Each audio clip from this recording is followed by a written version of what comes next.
the oldest generation of memes, where you have your Sin. Can somebody okay take a fucking piss shit. elsewhere? Can you not shit in my ears? Yo, sorry about that. Apparently, my Bluetooth decided to connect to my headphones. That was really fucked up. I apologize. You had to hear that. I mean, you got. I don't need to lie. You got it on the money the first time, guys. Let's play Orpheus Protocol. Last time was session 2 a couple weeks back. We are now in the new year. Happy New Year. Hope you had a good holiday and the like. Uh-huh. But nevertheless, last time we began with a car race, not a chase, like a race through the city streets, with two of the main groups, if you will, as the party was split 3 ways. Really? Alright. More or less. Yeah, more or less. Curran and Oliver, Dr. Current and Oliver Grimm were in their they eventually hotwired a car in the session before, but nevertheless they are making their way to this warehouse area, and they've already, as a group, last session the session before, you were able to stop the waterways from being tainted, in simplest terms, from this chaotic magic that kind of was using the water, as water is an often kind of magical,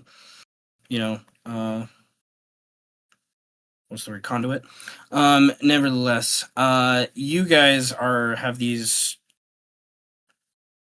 steampunk biomechanical crafted pieces of this coil, this apparatus that you have been given pieces and shown pieces from your previous handler, Mr. Sterling, in the session beforehand, and you were able to find the first one, destabilize as a group, but then you knew of the two other spots, and basically you guys kind of split up to go to those other places. And Dr. Kurt and Oliver came to this warehouse area, something the city has where there's transmitters and transistors attached to these different electrical conduits, and a large portion of this part of the city's traffic light system, as well as much of the other electrical kind of systems, are connected to this apparatus. But then on top of it is in this like warehouse room, in the smaller room where there's a computer, there's this other apparatus that Dr. Current has seen before as part of his previous stuff and part of Oliver's investigations. And it's hooked up to a modern computer, and it is using the syncopation of the city streets and the movement of the city and the people itself, almost to use that kinetic energy as part of the spell that is being focused with these 3 kind of coils, if you will. Pinky, Dr. Current's rat, helps them investigate and is able to get to places you guys just can't get to, and up and above, and in throughout the wiring and piping and whatnot. And you are able to detect and kind of mitigate the flow of the eldritch energy kind of seeping into this apparatus from this kinetic kind of absorption, and you're able to shunt it and turn it into just a piece of metal. It's inoperable. That's what it is after everything. You guys rolled in a ridiculously high check to achieve this. It was something that it was really because you had the 2 smart people together. Like, if it was just one of you, I don't think it would have been as such a successful roll. But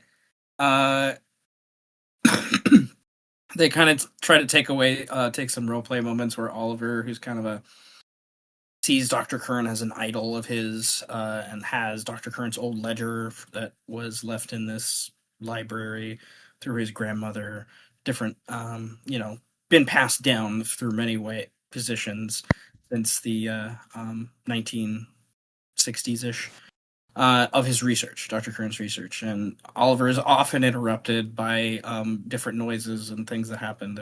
I enjoy the roleplay that came from that, but there was this loud beep that came from the computer that showed the marks to the 3 positions you guys have already been aware of, but then there's a 4th mark in the southwestern part of the city near the Gowanus Canals. And with that, Oliver and Adrian begin to leave, and there's also added into part of that transition, there was a radio call from your Orpheus radios from a Agent Cruz, whom Dr. Current has worked with a few times before in the past, who is in those canals and is under heavy fire from a group trying to do something similar to this coil apparatus, is the assumption you guys loosely get. Each part of the coil is independent, and you guys have to destabilize them all in a way, but like it's not going to be into full effect without all 4. Is also kind of the idea. But the dark energies and whatnot, Malik has seen. Oliver has seen. Dr. Curran has seen. Siegfried has seen. Like, there's this undead kind of power that's waking through the city. And they need to drive it away, at least by taking out these conduits. Siegfried stays at the waterways, and he's in the sewers with his manservant Jurgen, yelling from upwards the hall, trying to get him to we need to leave. But Siegfried is knelt still, trying to entice the swarm of undead rats to follow his call, like a piper of some sort. And That's a suburban druid. Only a handful at first stop, and then it really only becomes 2 eventually, before the whole dozen just jump and bite and swarm, plague upon him. He tries 3 times to convince them before he finally escapes down the hall with Jurgen, and they also have a radio, and when they're escaping, they get that similar call from Agent Cruz, and they get another part of the message that's basically saying, this is where I guess I wrote it at least, reinforcements. And then as they're leaving, to them actually being the closest to the canals, in a lot of ways, there's a naming ritual that happens in simplest terms for the 2 rats that are joined with him. I was thinking through our downtime in the last couple of weeks that in some ways Siegfried has a narrative justification to do a multi-class into witch. It almost would make sense in some ways, or medium, but which makes a lot more sense. But nevertheless, with a familiar kind of thing, if you wanted to, you don't have to. It could still be narrative. But Alexander and Hamilton are born because I don't know. Nevertheless, I was hyperfixated. Let's call it what it is. it's funny. This is why we roleplay. I think in a lot of ways, this is the weird things that come about. Weird but fun.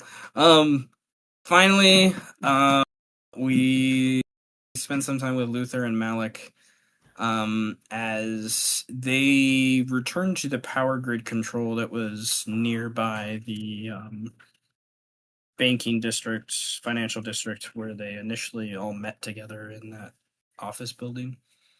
Not like on the same block, but within a few blocks of it. They are unsure how to approach this apparatus they find connected to this power system and whatnot. So They kind of reason more or less that maybe it's not about stopping it, maybe it's more about mitigating the effects. And while the debate's happening, the timer basically goes off.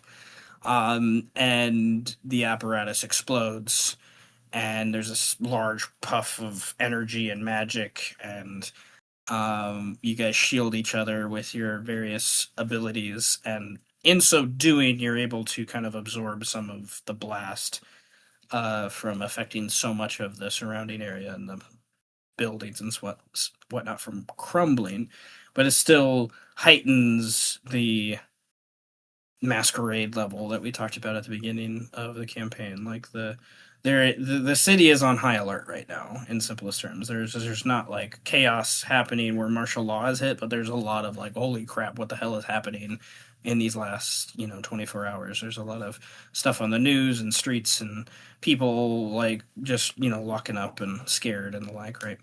And then there's they're hearing that city, react, and like and eventually the lights just start to go out, very quickly thereafter because of the explosion. And Malik's radio somehow still works. I rolled a luck check for that one. And he hears Agent Cruz, who Malik, of all the members of the party, probably knows the most explicitly, I guess. You probably worked with him like 4 or 5, 6 times in different, missions in the last like few months. He's pretty capable guy. He has no superpowers. He's just like, he's just a trained, like, basically military soldier, yeah, in simplest terms. But he's asking for reinforcements, and I roleplayed that Malik begins to go back to the car, and Luther somewhat soon thereafter follows. He's kind of apprehensive at first, but so we're picking up with the imagery of the 3 groups here. Siegfried and Jürgen on foot, being the closest to the canals. Oliver and Dr. Current in their commandeered and jerry-rigged vehicle that they stole the session before, zigzagging through the streets trying to get southwest as quickly as possible. They are kind of the furthest from in a lot of ways. No, they're the second furthest from. And then Luther and Malik are kind of like almost on the other side of the city. It's going to take them a little bit longer to kind of get to the canals. For that aspect. So what we're going to do to handle the kind of narrative / arrival scene that comes here is we're going to roll a luck check, because I think there's various opportunities with what you guys know about the city and whatnot, or just like what's happening in the city and what streets are actually plugged up and which ones are not, to see who kind of arrives first. But I'm going to give Siegfried a +2 to his luck check, and I'm going to give Oliver and Kern a +1 to their luck check because they are a lot closer in that aspect. But nevertheless, this will kind of, hey, who goes first in simplest terms. So I'd like everyone to roll a luck check, which is, as a reminder, 3DF plus bonus if you have one, like I gave a couple of you. If you don't, it's just a raw number for that idea. But roll away. Let's see if luck is still on my side. I'd say luck is well on my side. That is technically the best roll I've gotten in every campaign that we've played in this game so far. So I got just- Oh yeah. Sorry. No, you The got first session we played, I got like -1s and 0s the entire time. I got a -1 on the dice +1. You said so. That's also a 0. Okay.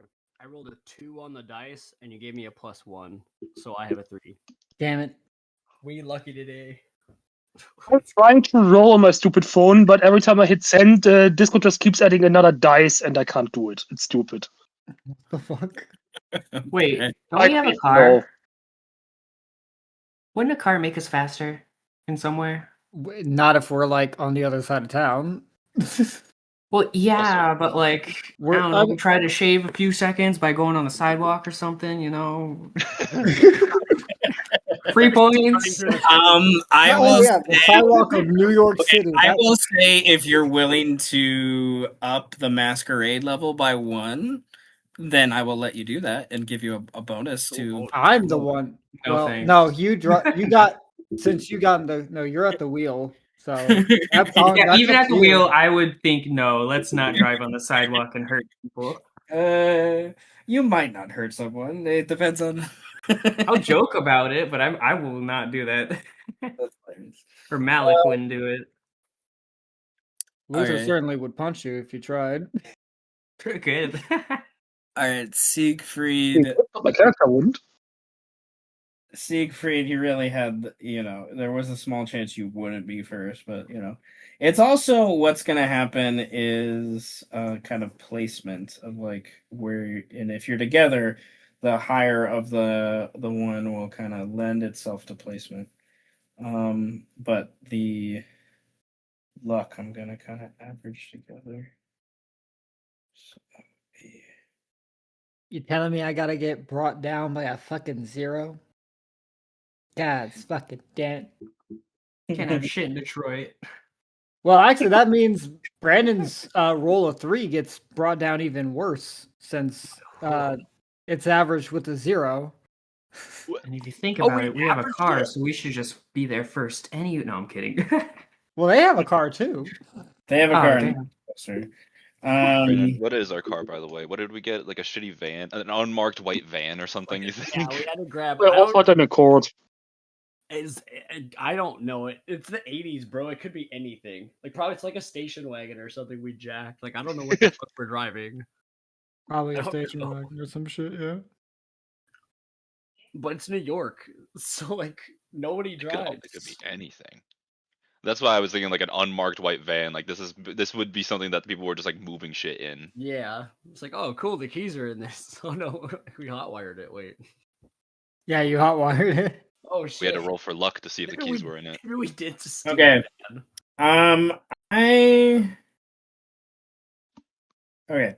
So, Siegfried, you have Jurgen and Rats with you. Jurgen has the radio. He is very persistent down the streets and alleyways, trying to figure out as best as he can the best way to the canals. Siegfried, you are the closest, and your luck is definitely in your favor, and you generally get the impression with what Jurgen is saying and what you loosely understand from your own sense of direction, you're in the right area. But I need a collaborative awareness check with Jurgen to kind of find your way through with perception. So 3DF plus your perception, and then if you have an awareness skill, which I'm pretty sure you do. You do. You have a B in awareness. So so you can spend up to 3 mental strain, and you also have a reroll from it for this scene. And just so you know, rerolls and whatnot, they reset every scene for those things. That's one of the benefits of skills. Whereas strain and wounds, they take longer to gain back. But the skill abilities, every scene are reset. But nevertheless, 3DF plus your perception, greed, which is a 3. So it isn't being weird again. I'm sorry, dog. Here you go. Oh, PDF. There we go. Hey. That's a year of the 2. Year of the 2. Alright, Jurgen got a 1. He has a 2 in perception. So it's a 3 for those things. So he will give you a +3 on the final bonus. Do you want to spend any mental strain towards this? Check how many I got. A 5 is pretty good, I will say. That's 6 out of 9 mental strain. Nice. So I don't think I need to spend any if I got a 5. Yeah, just as you guys learned the game, a 4 or 5 for most average checks is pretty good. If It's I'm so asking, easy on phone with no roll 20. I love it. okay, with Jurgen's assistance helping the most, I would say he points out the directions, and you guys work together, and within a few moments, find your way to a alleyway that quickly leads towards the back end, front end. You're not quite sure at the immediate moment. Of this warehouse that is within a few hundred yards of the actual waterways itself of the canal. There are as you get closer and closer, there's still pot shot gunshots, not as violent as what was on the radio a few moments ago. But still, things kind of like return fire here and there after every few moments. They kind of help direct you to the idea. Um, it is at this point, as the first on the scene, um, two things are going to happen. Jurgen is going to step back off to the side out of, to cover, right? And then he's going to go to the case with the fang. He's going to open up the case and he's going to ensure you're prepared for the fang. And then in your native tongue, German, he will say to you, Master, you must go and prove yourself. I will stay here and ensure the authorities do not witness something they are not prepared for. And he kind of situates his jacket and whatnot and pulls out a radio and pulls out a small handgun. He's not going to join you in the canals, is what you're hearing. But Oh, you let me have, go crazy again. The last thing we need is an international incident. well, the fewer of us, I think, the better, and the axe will respond the best to you without, I think, me in the way. And he's kind of also like what's your wariness? I'm looking at your sheet. Let me see. Your wariness is a 2. You do pick up with it too. Yeah, he's pretty easy read on the whole. Wariness is kind of like insight. Um, he is he wants you to prove yourself in a way. Like this is like one of those things where he needs you to prove that you are the wielder of the Fang. And if not, you generally get the impression that whatever happens tonight, he may challenge this. Like he's kind of to the point where he's not right now. He's kind of like deferring to you and letting you do the thing, but he'll take care of the authorities. He's going to follow through with his job. But like if you don't start accepting the Fang, you get the impression of using its abilities and starting to do the purpose that he thinks you should be doing as the wielder, he's gonna question your claim towards it. In simplest terms, he's not hiding that idea, but he is patiently waiting. And he will kind of walk down the alleyway and leave you with the fang and the case. You can leave the case in the alleyway probably, and he'll pick it up later or whatnot. You're not too worried about that. What do you do, Siegfried? Siegfried stares at the Fang like it personally insulted his lineage. And he is like, don't you dare put me in this fantasy world again. Now's not the time. And then he picks it up. It kind of sings in your hands, as you pick it up, and you for a moment wonder if you're going to be transported to that dream realm again, but you're not. You just kind of have an awareness that this thing, the Fang, is ready for blood and ready, like the sound of death and the smell of the gunshots that's in your nostrils is almost inciting the Fang in your hands, wanting it to absorb souls and consume life and whatever is going on. And it's off-putting to you as someone who celebrates, I think, life so much. As a musician, this other instrument and its music is very different. You walk forward. Well, do you go around the corner? I guess once you pick it up. And do you want to Don't be know. Level S2. Two questions before you go around the corner? Do you want to set your vigilance higher than what it currently is? Which is your vigilance is your passive perception, and you can roll another awareness check with your perception bonus to try to increase your vigilance by the number of successes you get. Is in simplest terms. Uh, for what goes on there, if you would like.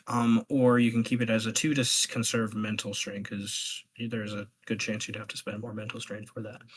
You can also do the same for wariness, which you can use your empathy skill to try to influence your passive insight while you continue in this scene, to see what you might pick up on before, or just to ask me if you want to on your turn or whatnot. Be like, okay, what my vigilance is this? What do I see? Kind of thing. But nevertheless, would you like to, before you turn the corner, do that, or would you like to roll a stealth check?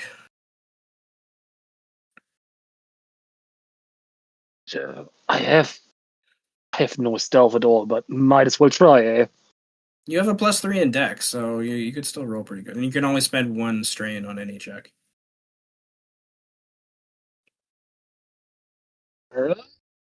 It's 3DF +3, I guess.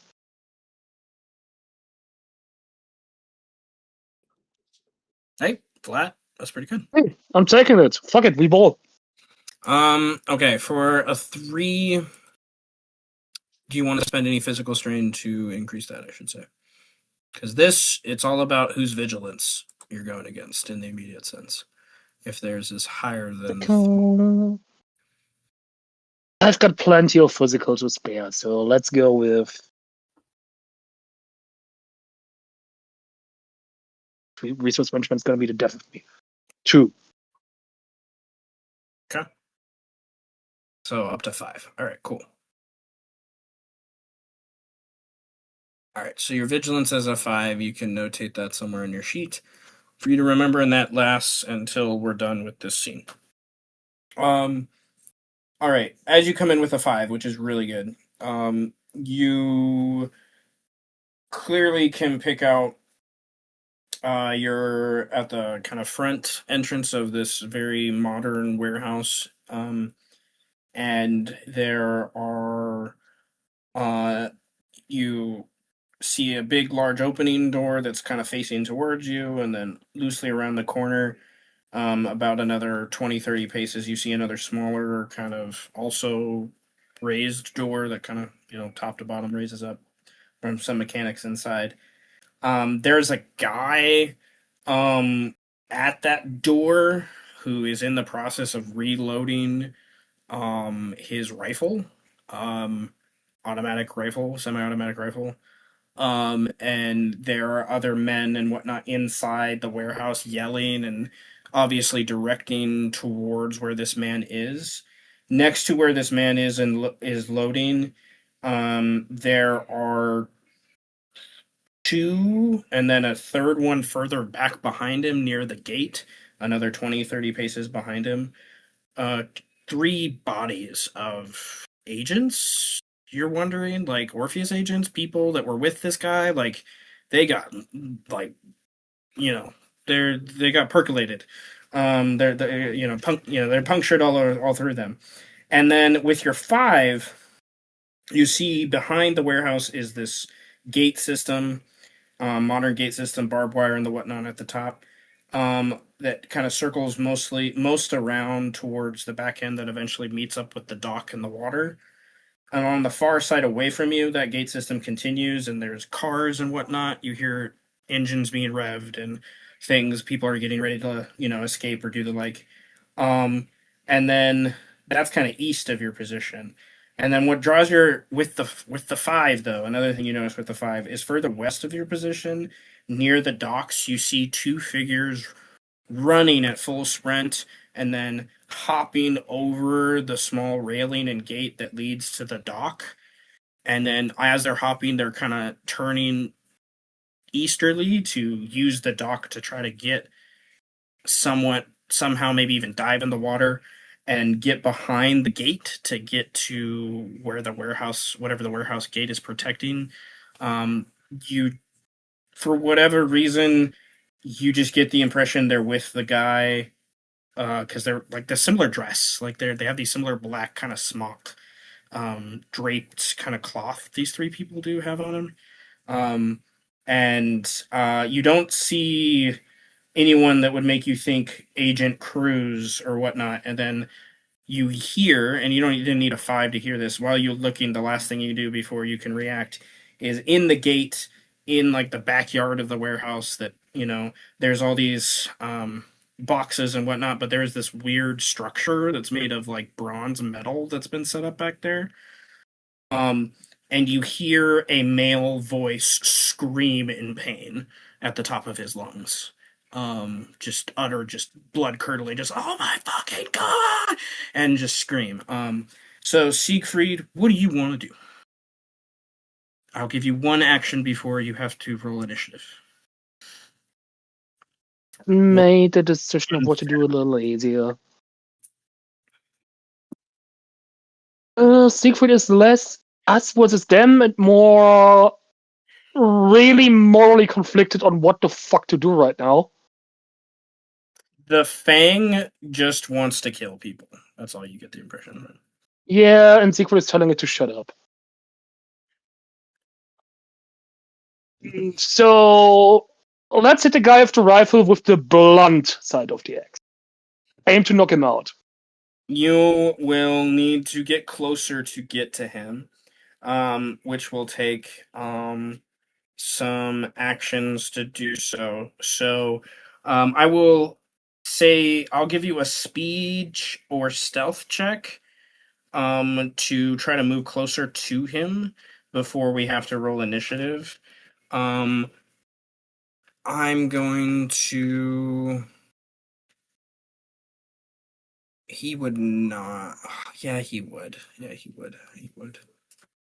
His vigilance is not very high though, so I'm gonna be honest. You generally get the impression he's really focused on like shooting the people inside the warehouse, but he did raise his vigilance a little bit.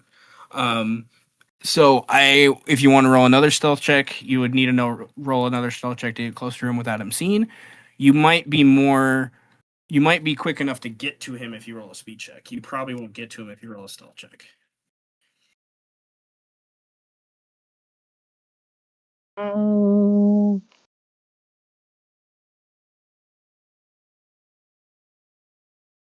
good. Yeah, let's roll another stealth check. Why not? Okay, cool.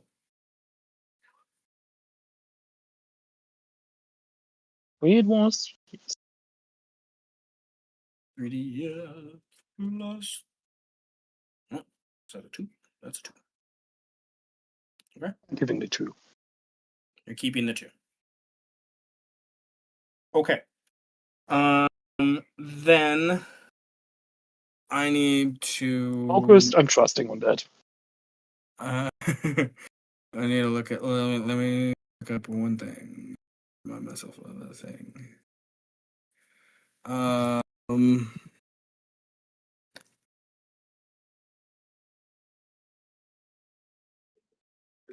In this game are really fucking hard, I just want to say.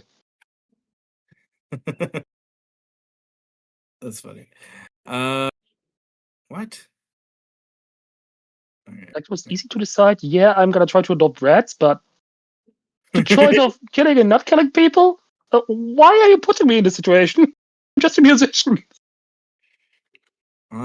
You're a musician that holds a item of great power.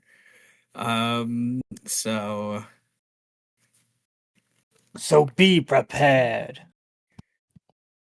okay. I love it. That's funny. Okay. Right.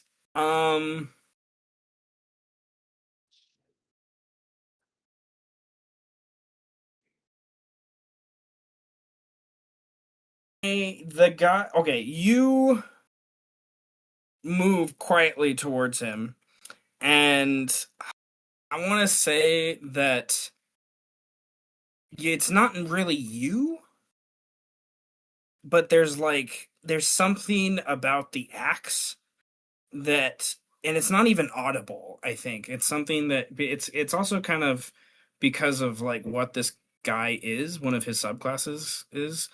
I want to say too is why I think he picks up on this too. Is he there's like this like his this like awareness about like his own spiritual sanctity and or something to that effect.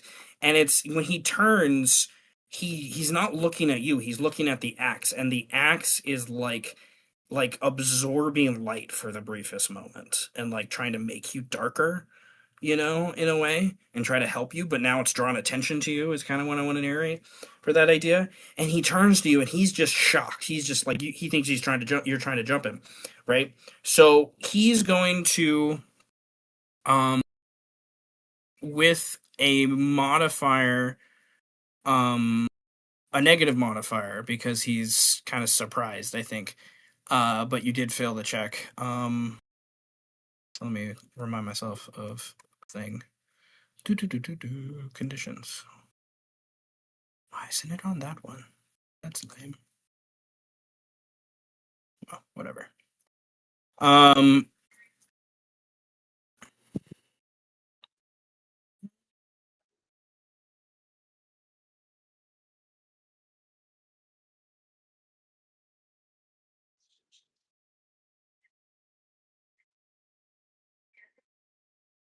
There you are. Okay. Call shots. No.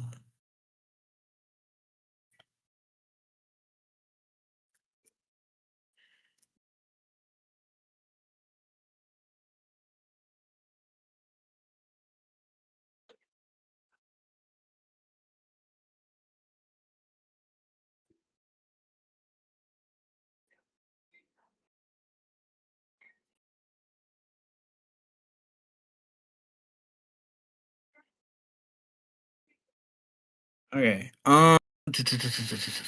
There it is. All right, took me a moment to find it. All right. Okay, so here's what's gonna happen. I'm going to do a mixed bag here, I think.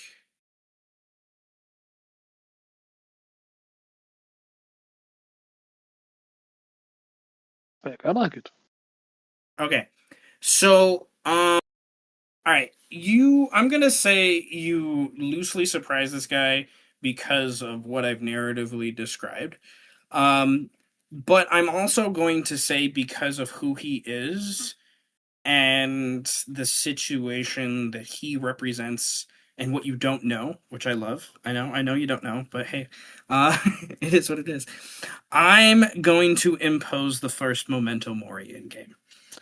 And you need to, with this evade action or parry because you have your fang drawn, you need he's gonna shoot you once, and it's kind of haphazard. It's kind of like, holy shit, who the fuck is this kind of shot. So he has a -3 to his attack. You have, with the momentum mori that I'm opposing here, you are going to take a -1 on the dice, and now you have a momentum mori you can use later. And momentum moris are like super bonuses in simplest terms. They suck now, but later on they're very helpful. In the simplest terms. So I'm turning to the thing. So I'm imposing the first kind of thing to you, and then once you have a momentum mori, you can use it to basically get a +3 on the dice without even having to roll. Give yourself a situational bonus. Later on, it can do lots of really cool things in your favor. It's kind of like a luck bonus, if you will. So we need to do some quick calculations here with this. Let me find my other third dice. And I'm gonna roll for this guy with the rifle. He has a -3 on his attack. you have you're just don't even rolling. You just have the -1 for your evade. So, but you can influence this with dodge. So I'm going to help you figure that out first. You don't have any dodge as a skill, so your evade is a 3, so it turns into a 2. So I'm rolling to try to beat a 2. Is what I'm trying to do.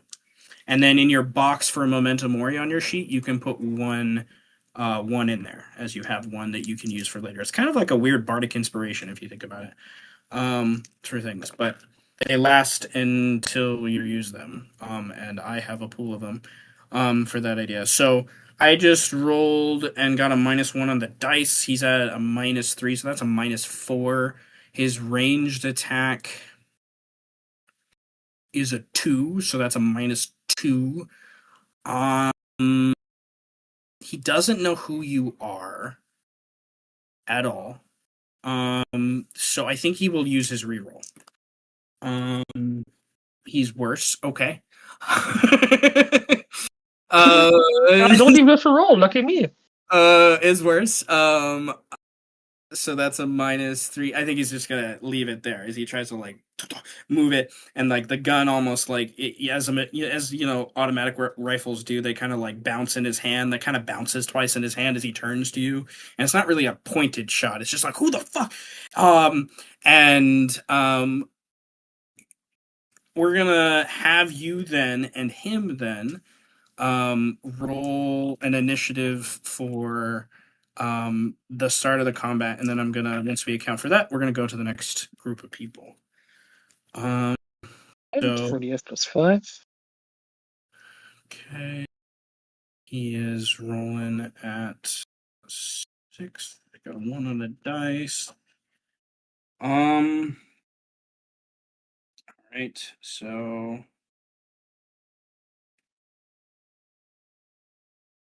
all right. You see before you a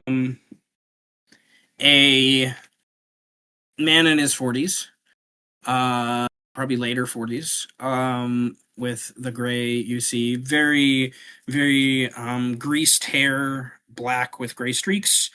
He has Latino descent. You can just tell by his ambiance and look of him, but he's very muscular, very big, military, obviously.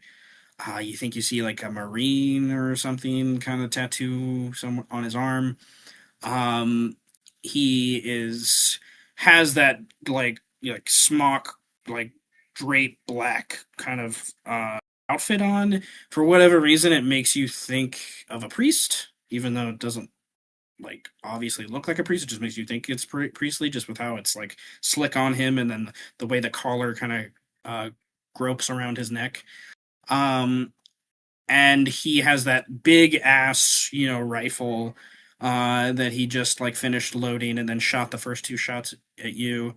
And he has obviously some light Kevlar on over his kind of robes.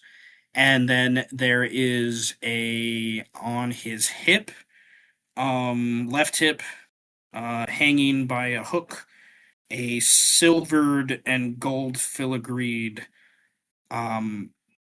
warhammer thing. That's what you see. As you run towards him. So, well, stealth towards him and he stops. Okay, so you guys, what did you get as your initiative? 3. You're a little shocked, right? All right. Initiative once per scene can be influenced by any skill points, skill levels, whatnot you have in discipline. For that idea, you do have a C in discipline, so if you wanted to, this is the only time you could do that. I think it's only the high level rules actually. Yeah, your discipline's not high enough. It has to be a B or higher. Never mind. So we'll sit there at 3. I'm going to jump to the next group real quick, and we'll kind of get you guys syncopated in here a little bit. So while Luther and Malik, and Current and Dr. Current and Oliver are driving through the city. Siegfried has meandered his way through the alleyways, had a standoff with his manservant, his heir to the Fangs, Jurgen. Jurgen left him there, and then he kind of stealth forward, got seen by someone who's been engaged in quite a bloody shootout so far. Luther and Malik, you haven't arrived on scene just yet, but I'm going to go to you next in order of the luck. You guys have an opportunity here with a drive challenge, if you will, to get have a chance to roll initiative before you end this scene. If you beat the drive challenge for that idea, is how I'm going to play that. So, whoever Malik was the driver, so Luther can aid by creating a tactics bonus, either by the simple way of doing it, by doing a collaborative check, or if he wants to have a more powerful manipulation of the tactics bonus of how it applies, he could do an actual tactics check if he wanted to. For that idea, they both inevitably kind of lead to the same end. Malik would be doing the drive check, of course. This is with me, makes the most sense to use a mental stat, probably perception for Luther, and either focus or perception or dexterity for Malik. And yeah, I will say the DC for this is to do this in this round to get across the city, and not harm anyone in the process, and be it safe in the process. This is a DC of like 6, I would say, that you guys have to get to. And Otherwise, it's just going to take you longer, and you're going to get caught up by, grandma or whoever behind the crosswalk. I fucking knew it. If you don't beat it, it's kind of one of those things. I was gonna say, what, granny's in the street? you said you're letting me get use focus. You could. I could argue that you could use focus because of the idea that someone's helping you. If you were just driving by yourself, I would say it's perception. But since someone's helping you, it's kind of the idea of focusing on what they're saying and the streets and everything else. I could argue focus makes sense. But all right. Boop. Okay.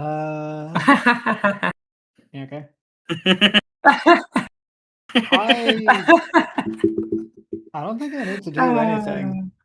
Luther.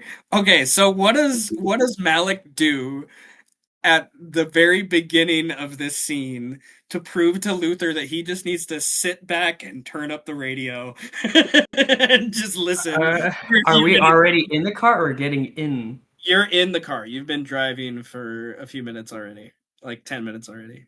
All right, I'm gonna pull an asshole move and like put my chair all the way back as I'm driving first off, and then just punch the fucking gas.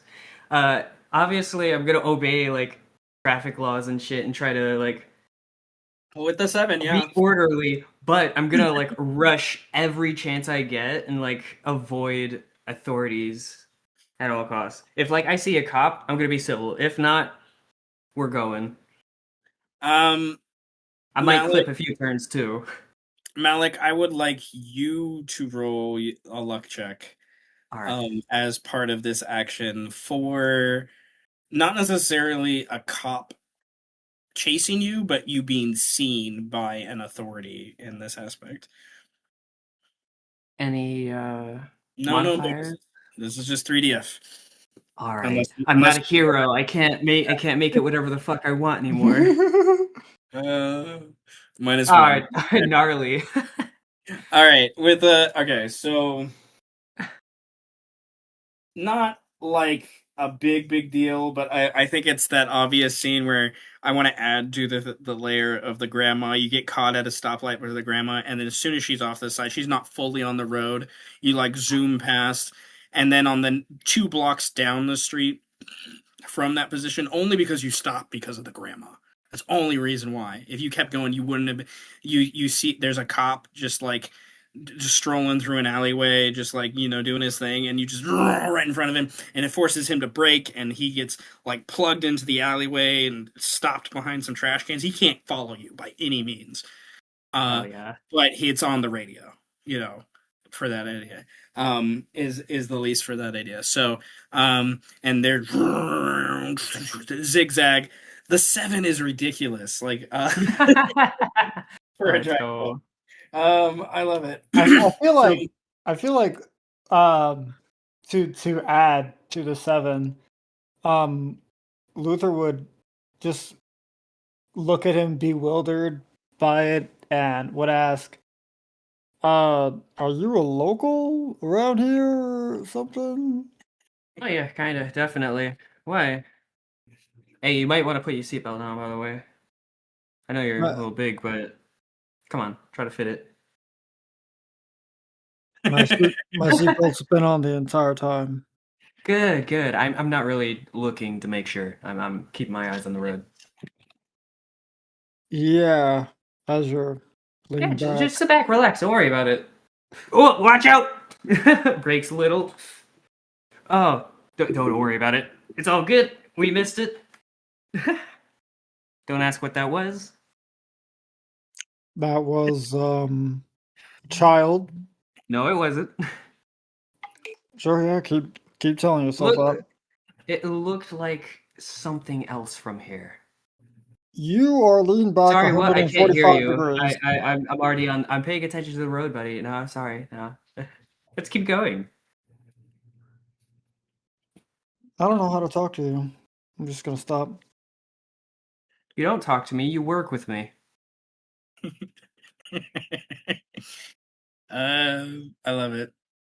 You get to the street that obviously turns off to the docks and whatnot, which is its structure, and you start to, in the distance, hear the faint pots of the gunfire Shit. that kind of direct you to that idea. I already asked Malik to roll a luck check. I would like Luther to roll a luck check now for Okay. placement on the map, more or less. I give you the luck I did not have. Fuck. I shouldn't have said shit. Yeah, shut your damn mouth. You wasted it all on the fucking 7. Hilarious. All right. All right. You guys. The street that you think goes down the right direction. The gate. That whatnot has been blocked off. There's this like car that's like placed in the way. Malik kind of points in another direction. And he's like, "Oh, okay. I think I'll turn here." And he starts to turn, and it's getting you closer to the docks. It is. And it seems like some sort of side delivery road that leads to the warehouse. And the gunshots get louder a little bit as you get closer. And then there's kind of a quiet of them as you turn down the last little kind of like corner and get to what is probably a place where cars park or back in to eventually bring in boats, you think maybe? And both of you at this point can set vigilance if you would like. Yeah, okay. And or wariness if you would like. As before we begin the official scene. I'll do wariness because it's higher. Yes. I love it. What stat goes with the? Do I roll? I roll with the wariness score. So I rolled with wariness. No. It doesn't exactly work that way now that I remind myself, but that's okay. Oh. Your wariness is a 4, if you have, for example, if your awareness, whatever it is, if your empathy is a D or C, you can spend strain up to the amount of strain you can spend to add to that bonus. If you have a B, you can roll to get an active roll to try to roll higher. And then also, if you have a rank 4 or 5, you can take the +1 or, for that aspect. So, it's the temp strain and stuff can be very useful in that aspect. It's kind of a more passive role, if you will, for that aspect. But nevertheless, both of you, if you want to do awareness, it's based upon your empathy. And I can see Empathy. Where is that? non-combat skill. All right, Ah, so mine's just a C though. It's just a C. Yeah. Malik is a C. Luther is a I'm a C. C. Do I Okay, so do I both. reroll? No, you don't need to roll. It is a 4, and you can both spend up to 3 spiritual strain if you want to make it higher for the scene. 4 is all right though, right? 4 is pretty good for wariness, I would say on the whole. I think I'd like to keep my strain. Unless someone's really actively trying to deceive someone, that's like the idea for awareness. But nevertheless. Yeah, no, we're here for a fight, not to interrogate. So, yeah. Okay. Mm, yeah. Well, if we rolled, we wouldn't have to take anything lower than our base, right? Yeah. Okay. And I'm guessing vigilance is not like what would vigilance be? Because it's definitely not empathy. Would it be like awareness? Yeah, awareness. Okay, I have a B in my awareness, so I'll roll for vigilance. That I shall try to see if I can get that higher. No, I cannot. It will remain at a 2. Okay. And my awareness a 3. All right, with your okay. I think both of your as you pull the car off into this kind of dirt plod, other than the obvious gunshots, right? There is just this ominous feeling that comes and almost is like this weird humming noise, if you will. And it's not something you necessarily hear. You just kind of got both of you, I think, with your eldritch connections you have innately, feel this kind of vibe that's coming from the water itself, to be sure. Um, with the vigilance of um, 2 and 3, well, with your wariness, you definitely get the intention, like you need to go more towards the water. Like that's where the most danger is, if you will. What you see immediately is this gate kind of square structure that's kind of like a gate that opens into like a checkpoint before another gate can let you into the backyard area, more or less, where the warehouse is kind of sectioned off all of their other vehicles and storages and things like that. Um, there are 3 people outside in that kind of check area loading up a truck, like a white pickup truck, throwing things in the back, whatnot. Um, Malik, you don't recognize any of these 3 guys, other than like the 2 of the 3 guys, they have um, a similar jacket or dress, or maybe it's a tattoo. I don't know, whatever you want it to be. Like they look similar to the one of the guys you saw on the street during your like opening scene. They have a that like I forgot what I narrated that they had the last time. I got to listen to the thing. But nevertheless, Martin is also there, Luther. He's the third individual loading things into the back. I fucking knew it. His you don't notice anyone else. It seems like by the general vibe with your wariness, as you kind of lock on to your son, he doesn't see you yet. You're still kind of in the car in this, brief moment of interchange. But with your wariness, the look on his face and the vibe, he has been wrapped up into this in the chaos that's been going on, and he's a grunt that's being forced to work, and if he walks away right now, things will go bad. Like, you generally get the impression, like, he knows that himself. Like, he's here, they're asking him to move shit, he's moving shit until they're done asking him to move shit, and when they're done asking him to move shit and they drive away, he's hoping he can walk away. You don't know if that's actually the truth. Like, with what you've seen and how armed some of these guys are and whatnot, like, Martin easily could, like, he could be collateral damage, like, he could be like a loose end. They don't want witnesses when they drive away, kind of thing. Like, that's where your worried dad brain and starts to go, I think, in a lot of ways. So I will allow both of you, like I did with Siegfried, to take a series of actions, if you will, to try to set up the initiative of where you want to place yourselves. So who would like to go first?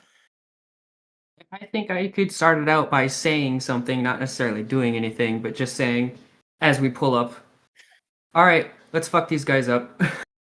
I don't know who they are, so obviously I'm going to be ruthless. Park, put the car in park, flash, swing over the door. All right, let's fuck these guys up as you leave the car. I'll take two, you could have the last one. I'm just getting that Crembopulous Michael from Rick and Morty vibe. I just sure boy just do love killing. Oh, there we go, killing again. Nah. It's not like that. It's more like we're gonna beat them up good and make sure they don't do this again. Right? We're gonna let them walk, but we're gonna make sure their legs are broken as they go. Attack in the schnoz. Yeah. They can walk, just not with good legs. Yeah, exactly. This is our turf. We don't know what the fuck's going on. We're just told back up. So I don't know. I'm helping my guy. Are you waiting for a response? Or are you immediately getting out? Like as you're saying this. Oh no, I'm saying like let's fuck them up to you. Like I'm trying to inspire you. Like I'm waiting for you to respond. Like Oh yeah, okay, yeah, you're waiting for a response. yeah. I think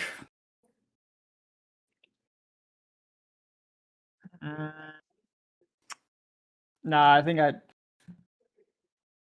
Yeah. gonna hold up. I'm letting the dice decide. No, he does not respond to you. Luther immediately gets out the car and doesn't even close the door. And he will might doesn't factor into athletics, right? Might is a separate skill. Might is throwing shit. Athletics is moving shit. Is moving Okay. yourself quickly. Yeah, I figured that was the case. Because I know they're two separate things. I just, maybe they played into each other a little bit. Ooh. But I'm going to do. Well, some skills do, like some werewolf skills make that happen. But yeah. Yeah. So I was just double checking. So I'm gonna do an athletics check to run towards Martin, as fast as fucking possible, and S in athletics. Okay. You have a car you got to jump over loosely because you're on the passenger side. You have a gate that's between you and him that has barbed wire that's like 8 feet tall, another probably up to 10 with the barbed wire circling on the top. That you would have to get past in some way. So I have the answer to that. Impossible geometries to anything I need to pass. What the hell do you mean? well, I'm laying it out for a normal person, and then you tell me what needs to be modified. Right there, you go. All right. So I'll spend the 2 humanity right now. all right. So you get out, stand on the other side of the car, and you are watching Malik take a couple steps towards the gate, and then there's just like a weird shift of like darkness that happens. So Martin and is the closest to the back of this truck, as they're kind of handing things to him to like throw in and get kind of packed away in the truck as we go through. And then the other two are kind of nearer the gate, kind of walking back and forth from the gate as other guys behind the gate are back there and have just delivered a thing and then kind of are moving back more towards the dock away from you all.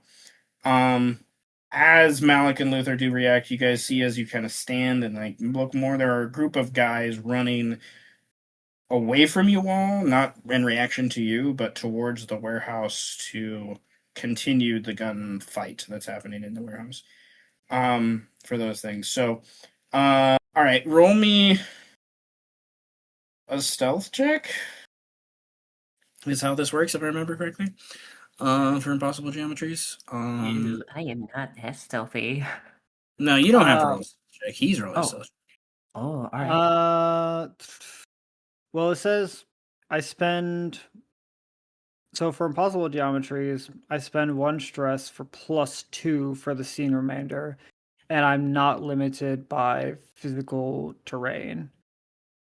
But I'm technically not stealthing, so I'm really just using the not limited by terrain aspect of it.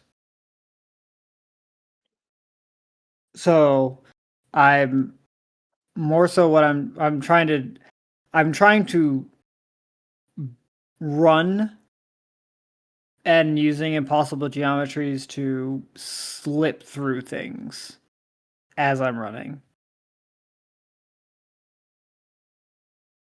And we can still say that slipping through things slows me down a bit, but I imagine it doesn't slow me down as much as running into things or having to run around them would. That's the idea in my head, anyway. Okay, cool. I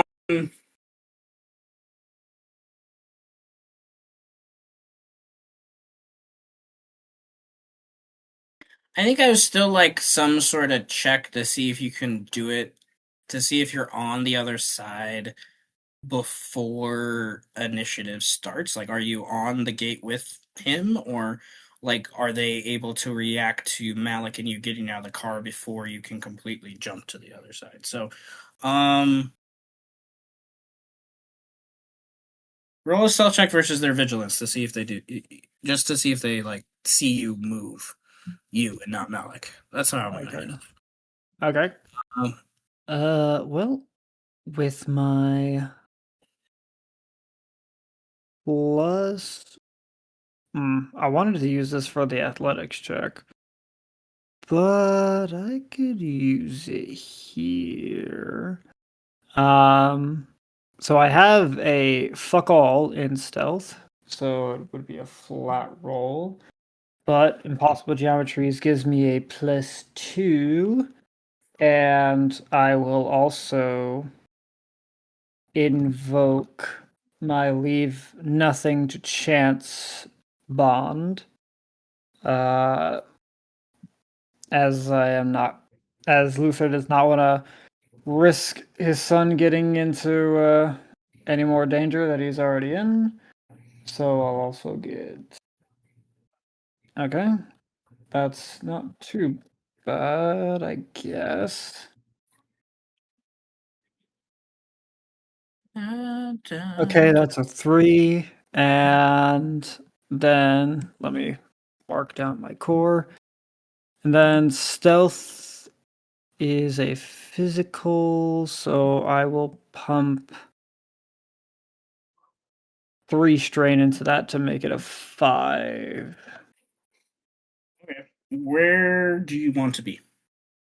As close as I possibly can be towards Martin. Okay. So I will give 3 options with a 5. Yeah, okay. One, behind the truck, him still on the bed of the truck, you just down there below him, able to call to him. 2, on the bed of the truck with him in some capacity, or on the back or cab of the truck near him.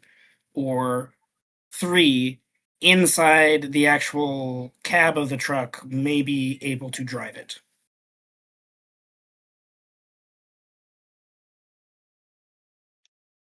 Hmm.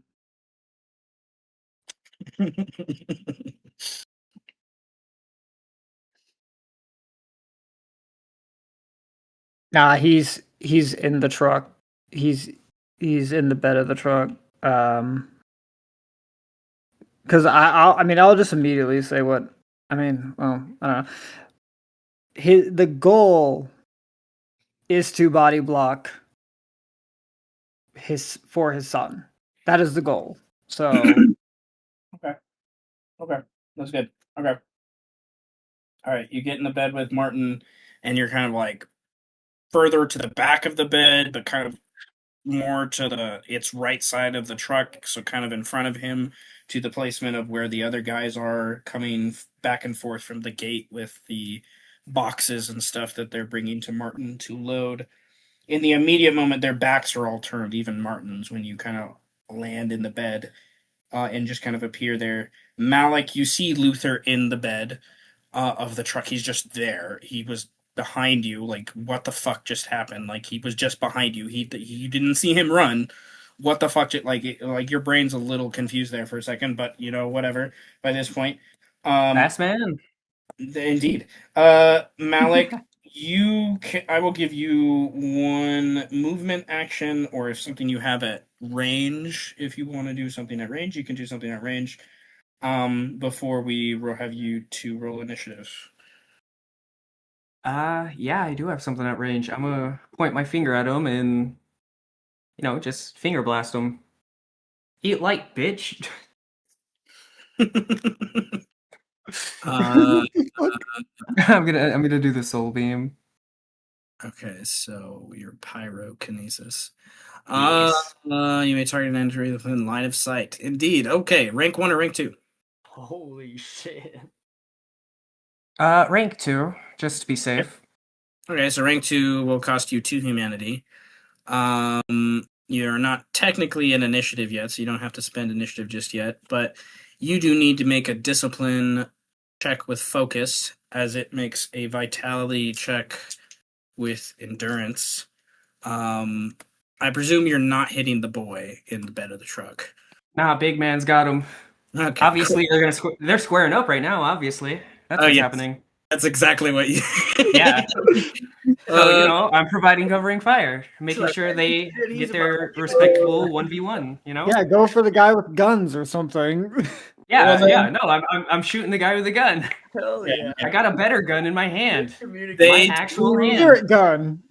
They don't have any ranks in endurance, but they can spend. I will have them spend one of Alright, my. here's my roll. Strain. Oh, today's not my day. What the It's a fuck? 3 Four's plus. not bad. All right, what'd you get? I got a 4. You Not want you bad. can spend mental strain on this if you would like. Ah, yes. How much? Well, what is your discipline? Your discipline is an S. Okay, you have you have 3 temp strain for this scene that you can spend that don't take away from your mental strain if you would like with an S. Yeah, I'll do that then. You don't have to spend all, but you might want to because this guy rolled pretty well. So, I'll use 2 then. okay, we'll use 2 to get you to a 6. Yes. There is, unfortunately, there's a thing that's going to happen with this. We tied, didn't we? Fuck. Tied, and because this guard guy has field experience, you can't beat him with strain. He's able to just at the last second. He's still so it's a marginal success with that idea, I should say, because he still takes some damage. Let's look at the thing. So you did a rank 2. Yeah. The target and everything like the this ability counts as attack on success. The target suffers from burning stats. If they say okay, so he avoids the burning. Unfortunately, Sounds like nothing happened. nothing all happened, right. but Barely. And that's only because he rolled like a perfect on the dice. Damn. And I got a negative. So, Yeah. um, You win some, you but lose some. That's all right. nevertheless, cool. I would like Luther, um, and Malik to roll initiative now, as we get ready for what plays in next, and I'm going to roll with the duo of guards. One of them was just almost ignited with mental fire. As I'm basically going to do a collaborative check with their initiative. Is what's going to happen. This is So our first time rolling initiative. Is it just our initiative plus the normal 3 dice? 3DF plus your initiative bonus, indeed. Wow, okay. I'm going Uh, first. Is it with the discipline skill? Ah, I Or... shouldn't have said shit. I need if you have a discipline of B or higher, you can influence with the No. reroll or the other Okay. plus from that in discipline if you have a B or higher. You can't spend initiative. You can't spend strain on initiative. Yeah, Um, I have a B, so I'll at least attempt to reroll. Get better than a 4. Or I'll just stay at a 4. Fine, fuck me. That's fine. Fuck it. all You're gonna right. take it and you're gonna like it. Yeah, I'm sorry. Shit, let me just spread my cheeks open. Why don't I? Feels like it's fucking you. I thought I'm the giant one here. So, Yeah, you got it. Go all right. get that 1v1. You got it. I believe in you. Which for this level, I'm not too surprised in some ways. It's actually for the way the game is. Some of the updates he did with initiative, higher mental stat characters usually have higher initiative. With how it plays out, but I mean, it makes sense. it does make sense. I am the biggest brain. All right, so Malik,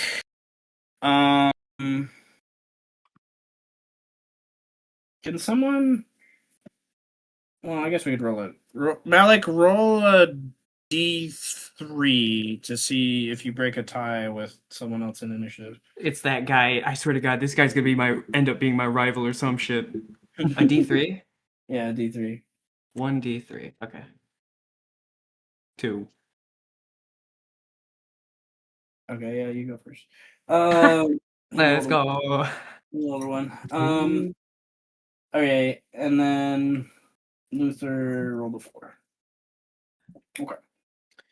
All right, so Luckily, you took their attention, and my stealth is technically a 5 at the moment. So I want to narrate here that whatever Dr. Current and Oliver do as part of this next scene when they arrive is what is happening simultaneously as Luther haps in the bed and Malik tries to set a guy on fire. Like whatever they're doing is as they're whatever they do as they come into the thing. So I'm shooting Current straight passion at him. Dr. Curran and Oliver, they are somewhat closer, but they have to deal more with some of the fallout of the actual outage and the lights being played with and the like with before you guys knock that out. So there's a lot more traffic jams and things where Malik was able to kind of go further north and kind of like almost swing around, swoop around for those ideas. But you're relatively arriving kind of before them. They just like zoomed in quicker than you, I feel, in some ways. So Dr. Current and Oliver, I would like a luck check to give you placement, and this should be done by the person who's driving. That's you. I was driving last time, so yeah, here we go. Showing up in our beat up station wagon. One. One. One. Come on, Okay. didn't he teach you better than this? It actually doesn't. No, no, I'm gonna say no. Okay. Then you guys are pulling down the street. You just saw this it looked like a black unmarked car. was that Malik in the? They just like room in front of you and just and just like, and you guys are just putting, trying to find the right street, arguing about which left or right to take, and this one car is, and you guys kind of follow it. Then eventually hear We're the still gunshot stalling out every now and then. from your crap little minivan car, minivan I should say, and then you guys pull up kind of behind where they streak through, but they go further down to the dock, off to the right, towards the where people can, like I was mentioning before, bring in their own boats to And disembark. honestly, we could probably hear the amount of gunfire going Oh off yes, then. oh yes. By this point, it kind of dissipates a little bit as you guys come up because they were in that process of reloading and whatnot. As you get into there, and there were some people, as Siegfried saw, that got killed. But nevertheless, you guys have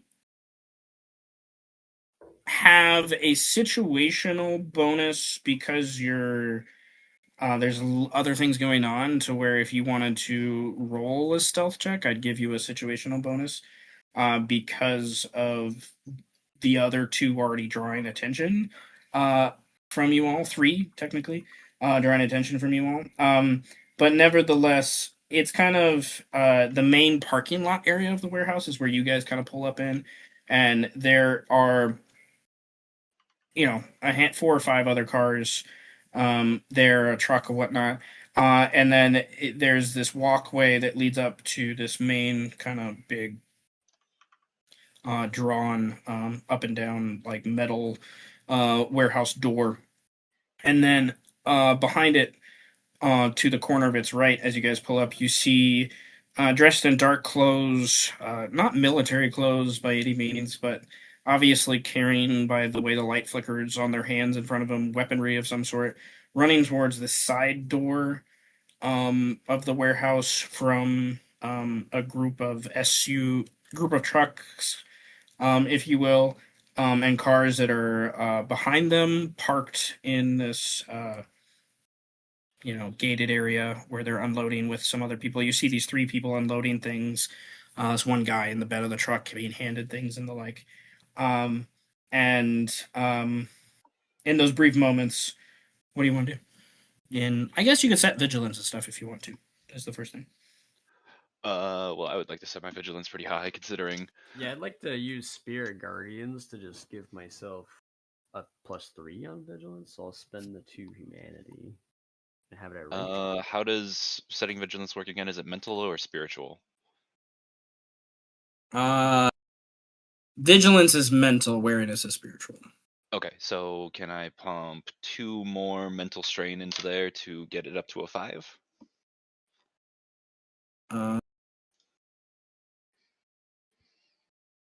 What's your awareness? My awareness is, where's my awareness? My awareness is an A. Okay, yeah, you can easily do that. Okay, yeah, so you're at a 5. Cool. For vigilance, And I'm at a 6. you're at a 6 for vigilance. Yeah. Indeed. The ghosts be telling me stuff. The ghosts be telling you all sorts of things. So we pull up in the car, right? Yes. Immediately slamming on the brakes as hard as I can, realizing that we're driving straight into gunfire. Pull off to the side and just sort of like duck down, even though no one's actually looking over at us yet. Yep. Dr. Curran, do they have guns? They do have guns. I think I'm just sitting up in the front seat. Like I'm just like, they do have guns. They are equipped with weaponry. And they seem a bit bigger than handguns too. Was that? I think I saw machine guns and assault rifles. Yeah, have you ever shot a gun before, kid? No, You ever killed a all man before? I do is make medicine. You ever killed a man with this medicine, kid? No, the opposite. There comes a I time in didn't- a man's life where you need to kill a man. Okay, sometimes you find yourself in awkward situations, and you might need to kill a man. But if it makes you feel any better, I can tell them that it was their fault afterwards. What are we even doing here? Is there still one of the coils here? Yes. Sort of like peeking out over. Oh shit. Do we have a radio? There is a radio, but it's been quiet for most of the drive over here. You hear Uh, more gunshots, and then you hear that scream that goes off. And when that scream goes off, you then see it's like there's like like a dock piece or some cement like walkway or whatnot between you and this, and where like the gate is, where the bed is with that truck that I've aforementioned. And all of a sudden, you guys see Luther on the back of this bed, of this truck. He wasn't there a second ago, and he's just there when the scream kind of happens at the same time. And then he's like standing next to the kid. He's a kid. He's very obvious now that you see Luther, this big ass guy, standing next to him. And I would say both of you have a high enough vigilance that you're like, is that Luther's son? Like, he just look like their bearing and everything just looks so similar. And as that settles in, you see a half dozen men break into the warehouse, like break down one of the doors that was locked from the inside, and they're infiltrating into the warehouse. And with your 6 current, one of the spirits tells you that uh, a blonde man with an axe is on the other side of the warehouse. And like the spirit recognizes him, just doesn't know Siegfried's name from, the similar scenes where you were summoned the spirits and the whatnot. And it's just this voice that kind of describes Siegfried as he's obviously here too, on the other side of things. And then the spirits are gathering towards the dock, and with your 6 vigilance, with where how the spirits are kind of being almost pulled and siphoned towards that direction, with what you've done with the other 2 conduits that of the coil you've felt. There's obviously another coil that's set up over there. And then as you look and kind of arc and like your own kind of vision up above on the roof, like behind and over the warehouse towards the dock, there's this like bronze piping steeple thing that's been erected there. Like you're like, oh, so this conduit's even bigger. Is kind of what what you say to yourself. You're like, oh, that's awesome, cool. Like, you're just very casual about it. just look over and, oh wow, that one's big. As the hell spire ascends into the sky. yeah. My life, For that aspect. So you guys, and then I want to say with your 6 vigilance, because of spirits, you know that this conduit is been dug into the docks and added into the sewer systems and stuff here, and there's piping that arc over the docks into the water, and is like piping in water to it and whatnot. Water. And you have a wonder from one of the spirits that gets to the idea that there is a sewer entrance. It's graded and whatnot, but maybe Pinky or your idea comes to. The sewer entrance, maybe someone could like get behind it and get under it and mess with it, is kind of the idea. Oh my god. Without like doing a frontal assault with that idea. But you would have to, from your current position, like back out and get out of the car or back out of the car and go to an alleyway and like kind of walk out of the way and kind of take more time to get to this position, which with the gunshots going off and you see Luther about to punch a guy, and Siegfried's on the other side, and there's and Siegfried's on the other side where those 6 half dozen guys are going towards. They're eventually going to go towards Siegfried, is what you guys see from that idea. So well, you see the 6 guys. Only Dr. Kern is actually aware, because spirits, that Siegfried's over there, but it's not in Oliver's line of sight from where you're currently sitting. But Do you tell me any of this, because I do have a plan based on the knowledge. So I say, I look over, I see the hell spire ascending into the sky, casually looks over and, all right, so I think there's a sewer entrance somewhere. That guy with the axe survived the rat swarm, it seems. Oh, thank God. He's on the other side over there in the warehouse where we just saw those dudes with guns run. And then I think I see, what was his name, Luther? I think I see him over there. Yeah, okay. I want to narrate at that don't point. You know have that 2 guy. rat spirits that come on your shoulder of Alexander and Hamilton, saying that they will take you to Siegfried if you want them to. Oh my god. I just like look down and, okay, so we can either go over there and deal with a man and his son, or I can have these 2 weird rat spirits that just communicated with me from the other side take me to their master. I think. Whatever. Okay, the sewer sounds like a good idea, but You questioning it? We're gonna need some muscle for the sewer. And I think since you don't have a gun, or do you have things that blow up? What do you? I have I just sort of rummaged around in my jacket. I have 2 grenades. You're just like, what? You're just carrying grenades around now. We're just kids are just I carrying have grenades two- around now in the I have neighborhood. 2 He hand doesn't have grenades. a gun, but he has 2 hand grenades. Yeah. You don't have a gun, but you got grenades. When I was a kid, they would just take. What, all the guns. kill? I think I have an idea. That's Um, crazy. I'm not planning on killing anybody, but it might hurt someone. Is I the like main that. I thing. like that fire. We're gonna have to keep that fire. Let's go find the long-haired kid for sure. Let's go find the long-haired guy with the axe. Keep that energy though. If you need to Well, throw that, first things first. throw that. We need to get over there, right? And so I was thinking of a distraction of some kind. I And think so- we well figured out that there's a distraction. That man is huge. I think he is enough distraction. And Oh no. I mean distracting so that he doesn't get hit. and then did we see like a big ass explosion? Like I guess in the background too, like big explosion because Oh no, just hold on, just hold on. Like my idea is we could take the car and I don't know, put something heavy on the gas, and I just sort of, leave one of the grenades in there. And we just let it, and he's just like motioning with his hand right over there. Right. I pick up my rat and I look at him and I say, Pinky, you know what you have to do. You know what has to be done. I trust you inherently. You can I take think care of Pinky this. just gives you a look that is stupefied, and you're like, well, he knows, I guess. You can do this. And if you die, I will bring you back to life. Pinky Are nods. you sure? Yes. So yeah, the idea is to Go now, Pinky. basically have the car drive forward with a grenade in it so that it goes off Yeah. in that direction. Maybe And it'll get some hopefully- people. And Maybe I it don't think won't. he'll die from this, which will be really funny if like just a rat creature crawls out from this exploded car. All right, Yeah, so you're but- going to use Pinky to direct the car, is what I'm No, understanding? yeah, so we're gonna put Pinky is just gonna step on the On gas. the gas. Just It's gonna be a rock. rock the Okay. car. Yeah. Pinky, take a nap. Yeah. Pinky. Okay. All right, to get this, I think, to work how you want it to work. Can a grenade Uh, even be uncooked for long enough? It's an alchemist fire, brother. No. What if Pinky holds it? He could you hold tell it. Pinky to let go of it.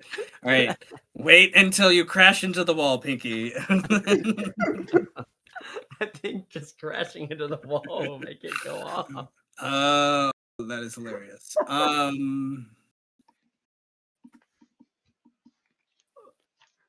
I understand it's a crazy thing. Tell me what I gotta roll though. It's just so funny. dude. I'm piecing it. I'm piecing I it. think it might be There is this. There is a think what we're tactics doing- that I think needs to happen that as Yeah. part of you guys setting this up of like lining up the car and whatnot, and explaining it to Pinky and making sure he really understands how Oh, this. fuck, it's like the Groot thing. Yeah. All right, you hold on to this grenade, and you don't pull the pin until you hit the wall. No, don't pull it right now. Pinky, no. You have to just. Um, All you're gonna do is just you're gonna hold it in your hands. You're gonna sit on the gas pedal. You're not gonna move. As soon as you feel movement, you drop it. Let it go. that's I feel like the inertia from like the car blow it up. crashing would help him. Would just automatically pull the pin out. Exactly. Pull it He no matter holds what. on, Exactly. like he We need holds to on to the understand pin and just the pin, and as soon as the car crashes, the pin just slides out of the grenade. I think he knows exactly what we're talking about. He's just Yeah, I like, think Pinky is smart enough. Pinky is definitely. Pinky only looks stupid. There's intelligence behind that. There are lights. There's a light behind those eyes. That's funny. I don't know. It's a weird, fucked up light, but there is light in there. There's light. Dude, he has a 3 in everything. He's just a guy. He's the Hold on, He wait, has that means he has better stats. stats than I do in some things. Dude, it's true. Okay. What? Um. Why does this fat rat have better dexterity than me? He's fucking Okay. rat. He can do Uh. somersaults. So, Yeah. are you trying? Where are you trying to aim this towards? So I understand a little bit more of how to. Now that is the difficult thing, because I don't want to kill anyone necessarily.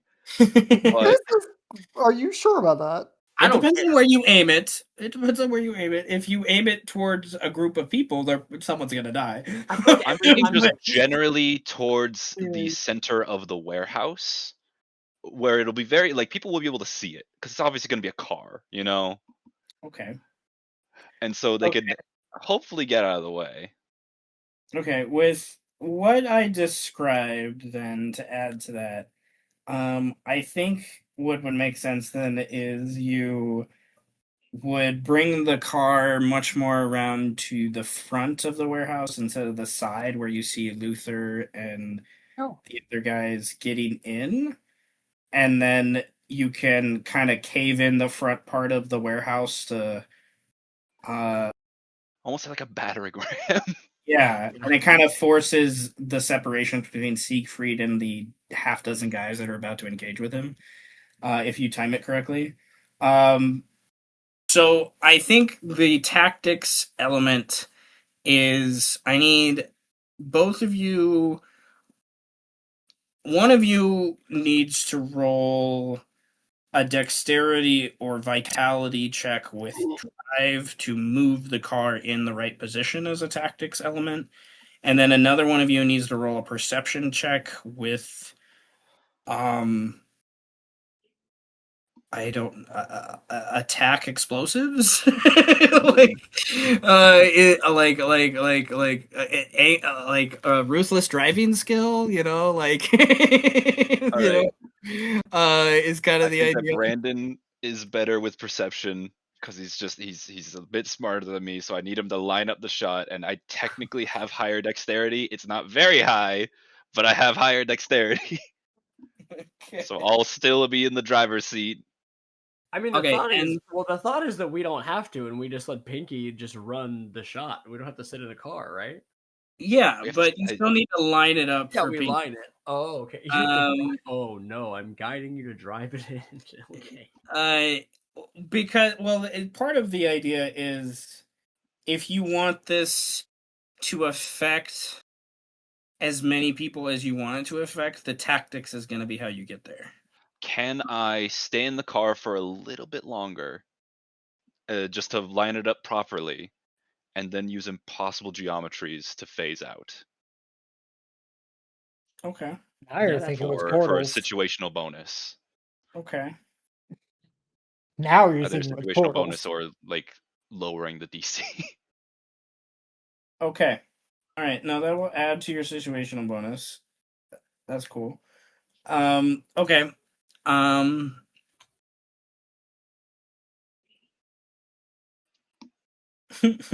right. All right. A tactics check that is unopposed like this always has a difficulty of 0. Okay. What you're doing with a tactics check is essentially creating a pool of strain that you can use on tactic specific abilities that allow you to manipulate what you're doing. With your two things you're doing, with the thing you're trying to intend to do, it's the element that I think would be most beneficial is the idea of um getting a higher bonus to your to Pinky's actual check to drive it and the actual attack itself, which could give him up to a +3 on to the bonus on top of situational and all that other stuff. But if that's all you do, he will be able to hit the warehouse, but it might just hit the warehouse, and that's might all it might want to do. There's other tactics element which costs more. It's harder to achieve, but it's this idea of being able to hit more than one targets. So to me, it's like you're hitting the warehouse, but then the way the warehouse falls over, if you're able to get a high enough bonus with your tactics, you could hit the 1 to 3 of the actual groups and basically knock them down or subdue them, or if not, neutralize those groups so that they can't continue. For that idea. So it's kind of like, do you want Pinky to be very successful and possibly, if he rolls really well, drive through the warehouse, knock it down, but also go all the way to the back and maybe hit the apparatus, blow it all up in the process? Like, that's what the first choice is. Or the second choice is to knock out the warehouse and impede the groups of people that are trying to attack Siegfried and eventually you, once they figure out what you're doing. So, Choice This is one up to is Brandon. The kid's rat. America. Are we Choice destroying? two are we is destroying the camaraderie. Death Star? So America or camaraderie? Are we helping our friends or are we destroying the Death Star? What are we doing? what are you doing? It's your rat, man. I mean, Well, it's a pool of checks. So roll your bonus, and then you can decide how you want to spend it. right. Is how it works. Okay. So, I need. So you said dexterity with drive for me, and then perception with what for him? Perception with a skill that makes sense. Oh, so perception with something. Perception with something. I want to say drive, but I could argue attack if it makes sense. Can I do like science? Can I do like a science roll? Like physics? Sure. Yeah. Physics. Yeah, science, bitch. Knowledge. Science. Knowledge. Physics. I'm a doctor. Bro, I figured this shit out a long time physics. ago. All right, I love it. Okay, do it. Yeah. Okay, so I got a 3 altogether. So +1 on the dice, plus +2 dexterity, and then for a D in drive, what can I do with that again? How much 2 strain can I put strain. into it? 2 strain. I'm pumping both strain in there. Both my 2. Oh no, my 5 physical strain. I'm gonna pump 2 Oh in my god. You are gonna have a heart attack. to get it up to a 5. I have a 5 in my check. All right. 5.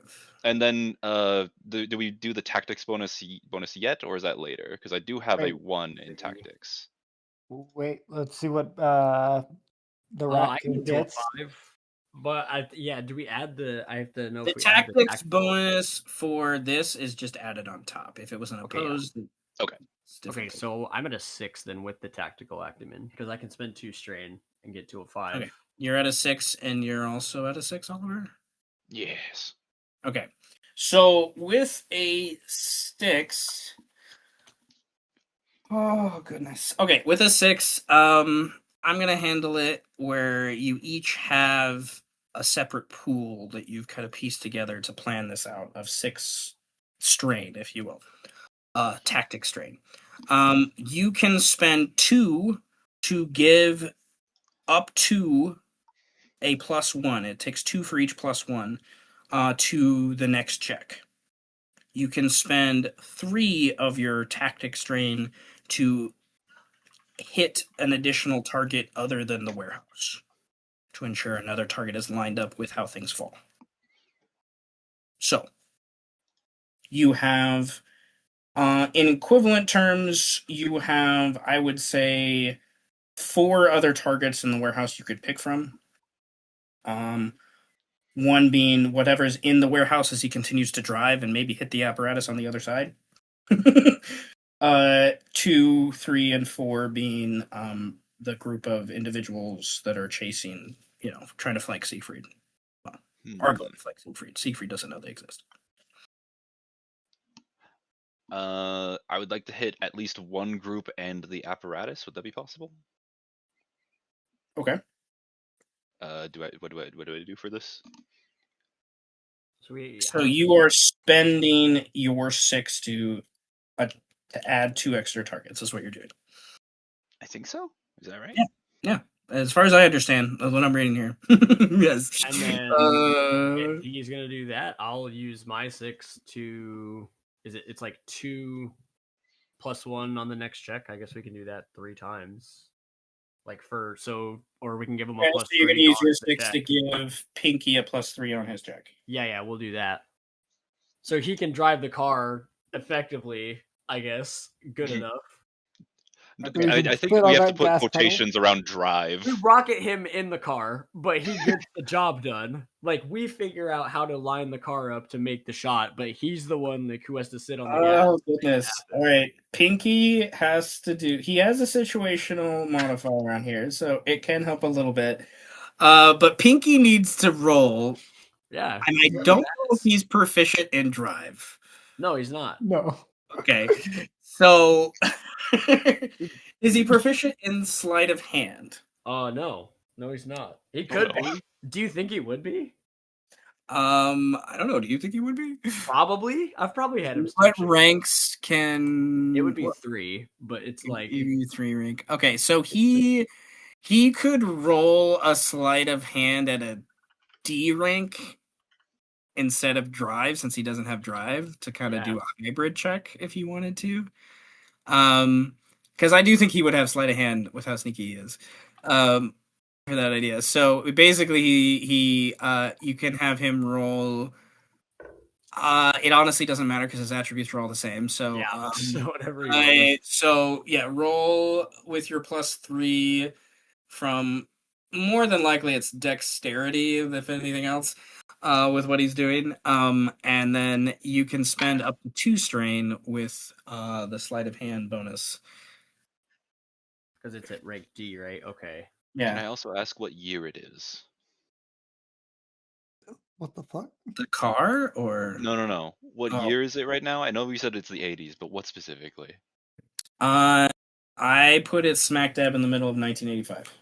Dang it. Okay, I have to find a different one. 85. I wanted to make a reference, but it's not out yet. It's not out yet. All right.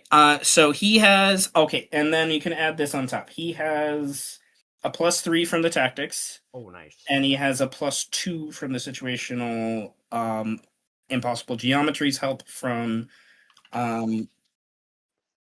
Oliver, but also like you guys just being stealthy on your way, like, and also being the last ones here. It kind of gave you because everyone's kind of distracted for a moment. So I love it. All right, yeah. Roll with essentially a +8 is what I'm hearing. +8? Jesus, mother of fuck. Jeez. Holy fuck, man. Fuck it up. The difficulty. I rolled a +1. Well, I can put 2 into it. Okay, so it's at an 11? Is that necessary? Yeah, dude. Hell yeah, why not? So necessary. Go, it is pull so it up. necessary. Let's get Okay, it so done. what's gonna happen is an 11. Okay, cool. So that is gonna be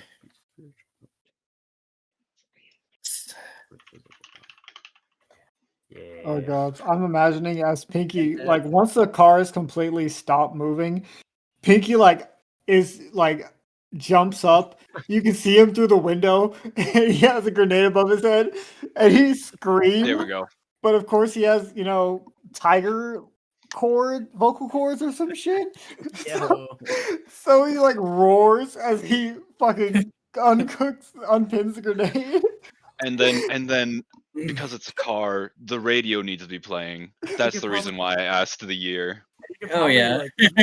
So I would like this to be playing on the radio if possible. It's playing on the fucking What? God, yes, dude. Oh goodness. Just That's the radio. Good. The car. I don't. anything for a big distraction time. I don't think the song "Journey" doesn't exist yet, does it? I don't think it does. I was hoping for "Kickstart My Heart" by Motley Crue, but that's 1987. Yeah. That's funny. The other option was also "Like a Little Prayer" by Madonna, but that's 1988. Damn. So this is at least by 1985. Kill 'Em All is at least. Yeah. Or Seek and Destroy, whichever this is. Yeah, Seek and Destroy. Okay. So it's like, and so this is a random car, so you just happen to flip to the right station too. If that's louder. Yes. As it crests over the hill or whatever. Well, you guys pushed him up onto the sidewalk and steered it, and then there's like this little like grass hill, and then it like you're in there, right, Oliver, and you help like get it started, and then I'm like, That's loud. and then he slides down your lap onto the thing, and he just presses on the thing. You're like, "Oh fuck!" And it's just like he's heavier than you thought, and you snap out. Suddenly the car is going even faster. You snap out with impossible geometries behind him, outside of the car, and then the car just and jumps over like the sidewalk hill with grass on each side and slams in tires first through the giant warehouse door, crunch and break, turns into like a floating platter, like skating on the opening part of the warehouse, knocking over um shelf units and the like, and then it veers to the right from that opening door, and its back end slams in to the two guys that are like running into the door, and knocks them out of the door and prone basically outside in the process, and then like bites through the wall, and part of the wall on that right side starts to crumble, and then Pinky hits the gas again. And he turned, and like the wheel just like Roaring like a tiger. and turns, and it kind of, he starts to spin a little bit, and it like spins to the back of the warehouse, and He does one donut. he does one donut. He crashes into kind of in a reverse style to the backside of the warehouse, like hitting part of the apparatus in the process, and the car is totaled by this point. It's not moving. His little brain clicks and is like, oh shit. He hops out and runs to the wall and tries to get as far away, diving under some rubble that he just created in the process. And there is a ticking time bomb, I think, of the gas of the car and the explosion before this apparatus, from its dent that was just made into it. I imagine this like pierced little, like almost like a bubble, like this air magic kind of squeaking out and escaping from it, as there's this bronze golden apparatus Pinky sees, that's like in the back of this warehouse, from it, that has these runes lighted up on it. So Pinky is in the warehouse. The car is slammed into it. In the back part of it, there's destruction all the way through. The car is not completely exploded yet. It didn't. You rolled well enough to where the car is actually fine. The car's intact. Quote unquote intact. It's not like it's not on fire yet. Like it's still there, and like you could push it and whatnot, but it's so wrapped up in like the shelf units and the grading. The tires are completely foobarred and fucked up. Did Pinky forget to uncook the grenade? Did he forget that? Oh, it exploded a long time ago. He hops out, and the grenade, I imagine he has it like looped around his tail, and he has that like surprised look of like, oh shit. He's still going. He rolls high. I'm looking through his eyes like, fuck, dude, throw the grenade. Like I'm just meditating in the corner. Like, and he this is so awesome. I wish you could see this. This is so fucking sick. This is he so flicks cool. the grenade. I'm just laying on the ground. Yeah. And it rolls towards to get under the car, and then like between the car and the apparatus, but still under the car. And then I imagine Pinky just huddling down like a little rat does and covering his head. And you have the 3-second time thing before it explodes, which is going to be halfway through the first round is when this will explode. Is what I'm going to do. I'm honestly surprised Pinky is still alive. I'm fucking shocked. Pinky's still in one piece, let alone alive. Pinky, what do you mean? Pinky's the MVP.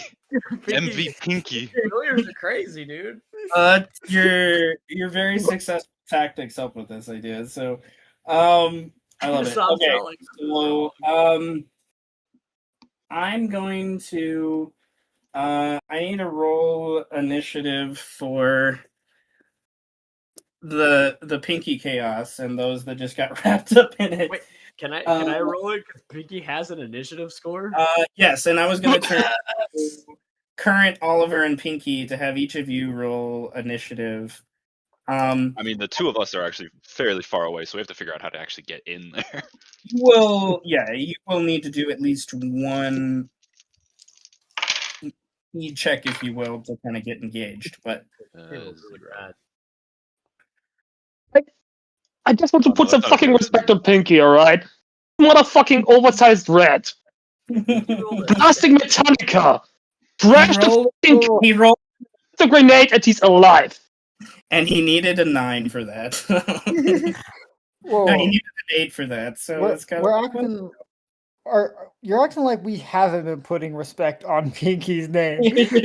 Pinky is here, but Pinky is definitely the mascot of this campaign, and you can't I think tell me he's otherwise. more than a mascot at this point. Listen, there's a reason he is on the fucking thumbnail for the first episode. Okay. All right. So, what did we get from initiative for? I got a -2, but I 8. didn't realize that I have big fat initiative because of my big brain, so I have an 8. Holy crap! That is Look. the. All right. Cool. What do you I have? rolled an 8. You also have an 8. Pinky got a 7. Who has? Oh no.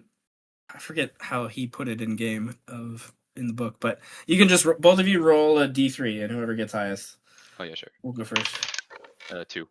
I got a 1. Really? Yeah. Fuck, I guess I got a hobble now. You got a hobble. Okay. Let me. They're not in initiative yet. All right. I'm gonna take a quick potty break. Before We we should get probably started. see how Luther and his kid is doing. Yes, that's where I want to jump to first, and kind of have a mini. So, yeah, I'll come back. I really gotta pee, so I'll come back and talk more about that. But one Next second. time. Pee break. Holy fuck, dude. Familiars. Fuck yeah, Brandon. Fuck yeah. Familiars are fucking sick, bro. Oh, Pinky. Pinky. What is this, bro? You think? Like, I've been putting respect on Pinky since fucking day one. What do you mean? Rank 2 familiar was fucking crazy. Oh wait, no, he's a rank 1 familiar. Oh my god. Holy shit. What does rank 2 give you? Oh wait. If he gets even one more stat point, he's broken. Pinky is Oh my the God. fucking G. Wait, What do you wait, dude, mean? if I rank him up, his skills are an S instead of a B. What? Yo, what? He can have an S in something? You have an S in everything, not something. What? Everything. How does it even work? The It skills. just does. This is Familiar fucking at Ferris S. favoritism. I know it. This is sick. Listen, I'm not gonna argue with what the creator designed in Very this true. Very instance. true. Not when you can have a fat rat. Now you can have a fat rat who can do anything. It could be any animal too if you really It's like- wanted it to be. It's like fucking Godsend Siegfried's about to have a fucking battle off against multiple enemies.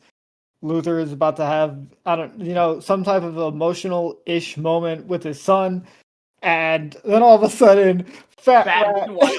Back to the Future in the background. Oh my god, that is what we are. Yeah, that actually Partying in That's dark. literally what it is. A disgraced former physicist, a disgraced physicist, and a young man. and a random kid. And actually, I see Dr. Current in the future being in a movie theater when it comes out. And he's just like, this is watching it be bullshit. like- and he's doing the Leonardo DiCaprio thing in the theater, like with the popcorn, like, that's me! That's me! We did that. Good call on the remember music we bot. I did that. appreciate it. We're the I'm ones who on did that. This is Pinky. This is Pinky's song right here. Or it could be yours. Or it could be yours. Yes, yes, yes. You are about to go full Viking mode here in a second. I Fucking. think that the explosion is gonna like give you such an adrenaline boost that you'll just be like, all right, it's time. I Of the will, fucking backdrop. I will say, I find it funny because I know, Gothic. You intentionally are not like attacking, Luther's kid because it's Luther's kid. But I do love the way you put it of like, yeah, he's got him. He'll fuck that guy up. I don't need to target that one. I'll target the other one. Yeah, He's got that. that's obviously what's happening. That's I love definitely that. what's happening.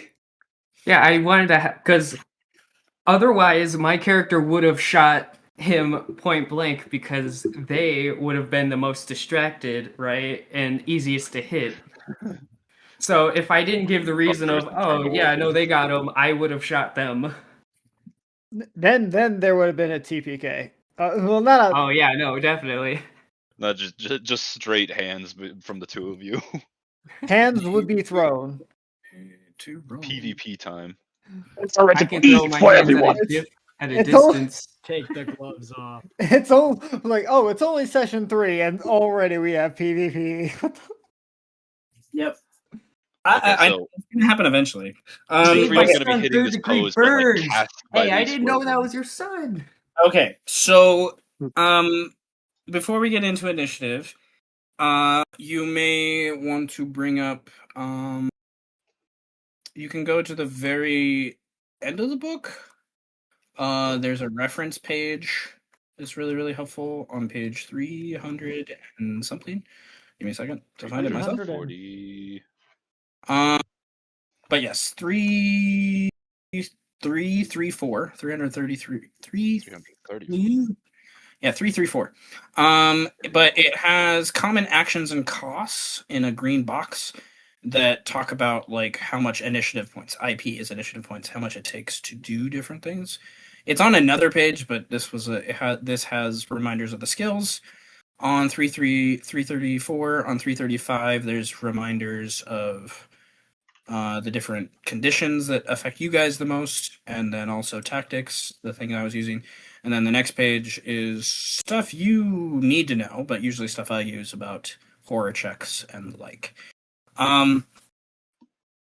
Yes, so killing people in this game does prompt horror checks, even if there's someone that you're angry at. So, Beings. it more innocence involves more of those things than anything else, but for those but nevertheless, if they've attacked you first, it's kind of a different story sometimes, but innocence and unthreatening is kind of the idea. Horror checks may happen with certain abilities and the like, nonetheless. You can does it have it on here? Yeah. Delay is the equivalent of, hold your action like in D&D, but you actually like build up another interrupt in initiative points to kind of break in when you want to for that point. For those things. So but nevertheless, I wanted to point that out because I found that earlier today and I was like, oh, that's helpful. For things. So one NPC rolled higher than all of you. Oh no. So I'm Fuck going this to guy. narrate that real quickly, and the only two people, well, three people. Oliver, with where you moved yourself, you might actually see this. So I'm going to say you do. Oliver, no, I'm going to say roll me a luck check, Oliver, because there's a corner that you might block you. Let's see if you're Yeah.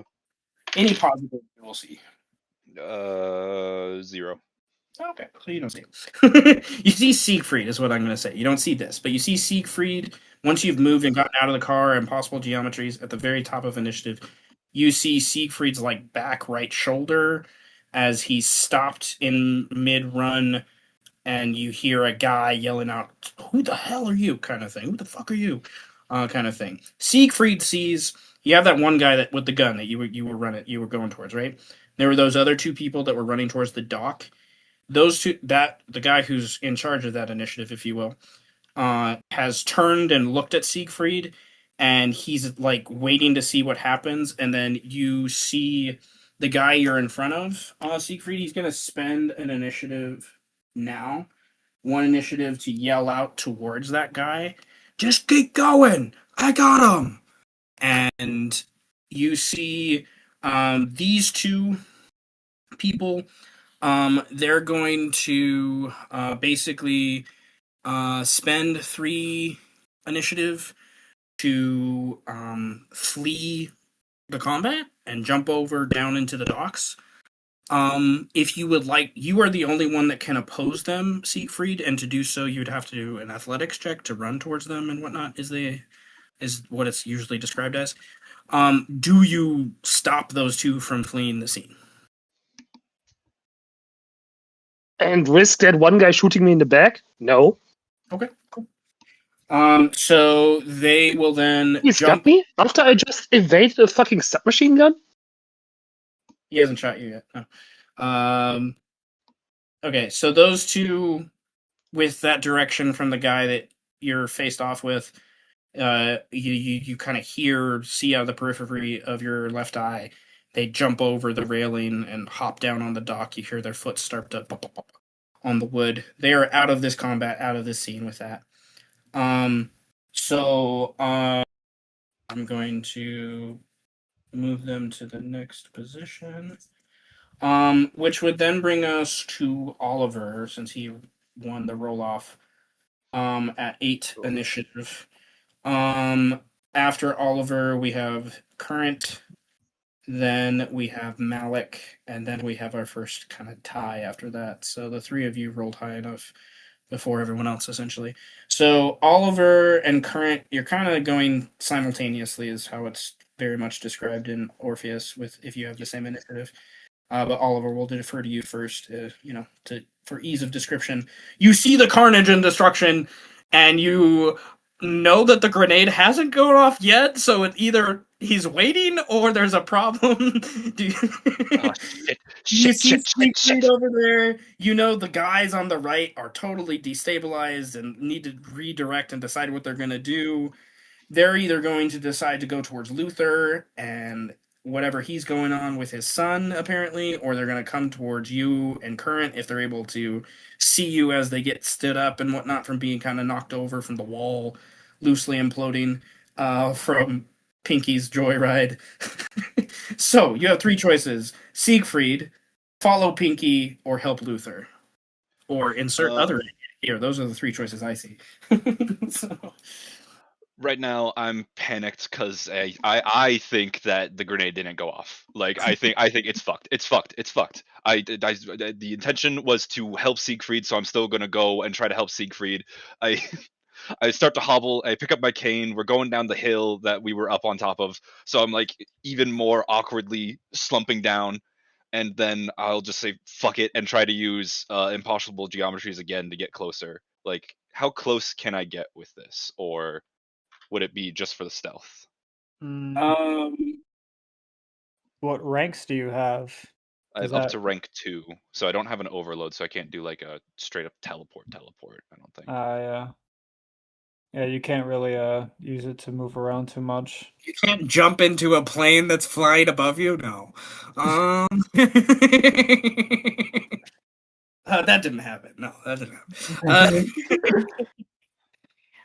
Okay, impossible geometries. I will say that, it's early in the morning, very dark. I could say that you could go to an area that you can see. But I can see Siegfried. You can see Siegfried. Can I? So you can can I move go? to his area without like having to prompt a speed check, and basically use the ability to.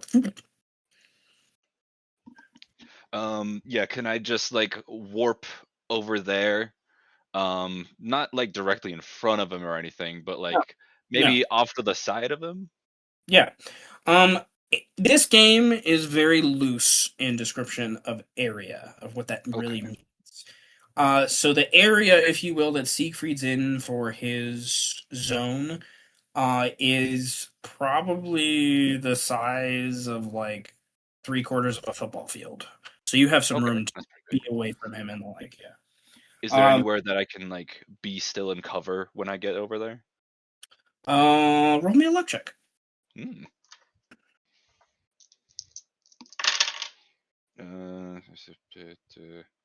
One. 1. Okay, cool. I haven't gotten anything. I haven't gotten anything above a 2 this whole time. You got Either anything? direction. Nope. Okay, so I'm gonna say, where you were, yeah. There is a couple small boxes. You'd have to like really kind of hunker down on your knees to kind of count them as cover. And they're a little further away from Siegfried than probably you would initially like. They're kind of closer to you than him. But they would give you cover towards the door that he's obviously faced at. Yeah, I can crawl on the ground. Okay, so Oliver kind of runs, and I imagine he makes himself kind of teeny and like and like plays with the shadows and like skips in slides kind of over the asphalt to kind of get over to these small boxes, broken Like wood. even my warping has like this sense of heavy breathing and asthma to it. Like it's like Oh my god. and I sort of trip into it. Ugh. Fuck. Yeah, you like melt. I love it. I love it. Okay, so using ability costs the amount of an initiative that's stated in the ability. So That Uh, takes. is it a Where does it some say? do? It does say use skill. okay, so um, I'm gonna say that this. I think that would take 3 or 2. I'm gonna Uh, say this is 2 for a minor move.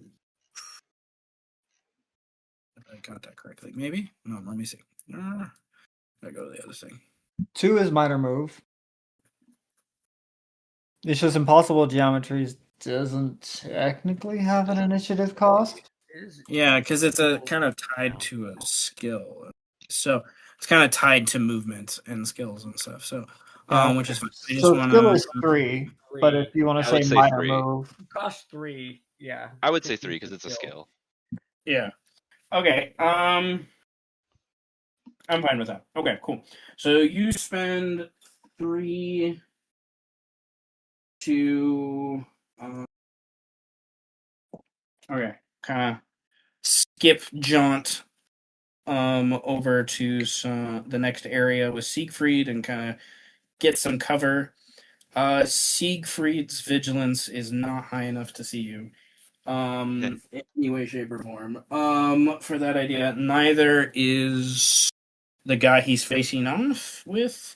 But I will describe with your 5 vigilance as you come into the area, what you didn't see before around the corner once you kind of like are able to peer through the broken boxes that you're hiding behind. There are 2 bodies between you and the door that have recently been killed. You can easily make the assumption they're probably Orpheus agents or the like, just based on context clues.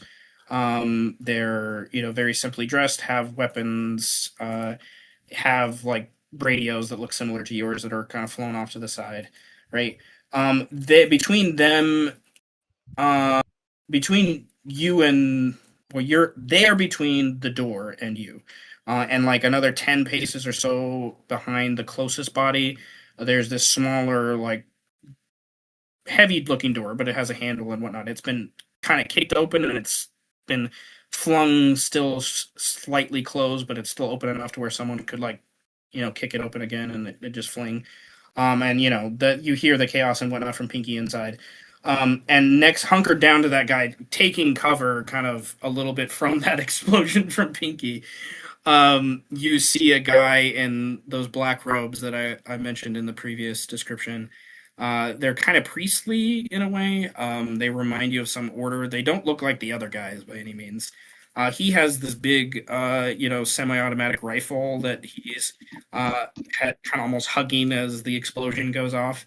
But he's staring more at Siegfried as you see Siegfried has his axe you've seen once or twice before in his hand, and the axe is like reacting to the magic in the area. It's very obvious.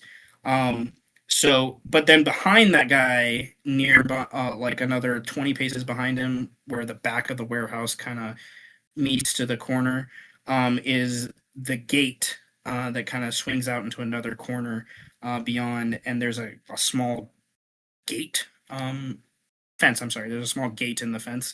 That there's another body like dead in front of that gate.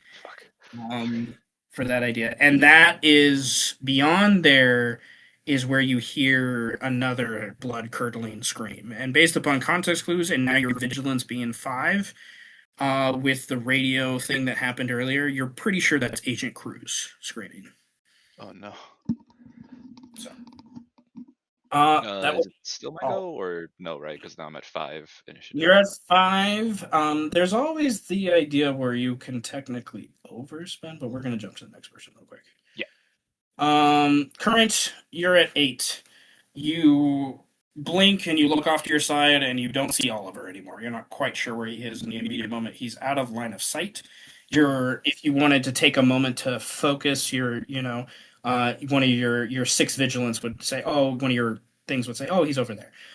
He's over next to Siegfried. So with that loose knowledge, what do you want to do? I guess I will. Well, I wanted to start moving. I guess I'll start moving in that direction, just like walking casually. And if I see the nearest dead body, I'm gonna spend 5 initiative to rise it from the dead. Just bring it back. Okay. I'll say with your 6 vigilance from your spirits hearkening to you, you're gonna need to do a speed check or some ability to get you to the next area in order to see the body. Okay, for sure. So then we'll just make a move, which I think is 1. A move is 1 plus your stuff. So you discard to begin your movement. You may either choose to move to a new position within your area or a new position no more than 1 area away from your current position. Make an athletics speed check and subtract your score from 8. If your score was higher than 6, it counts as 6.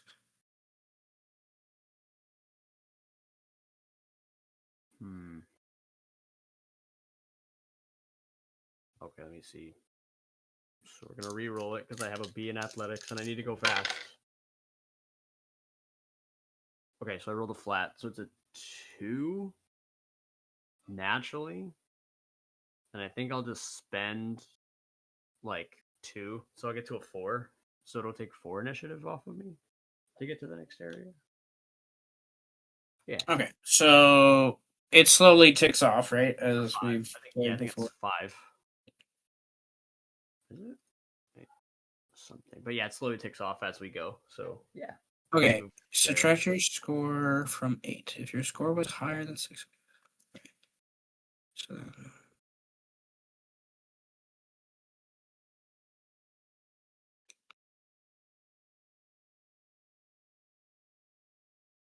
Okay.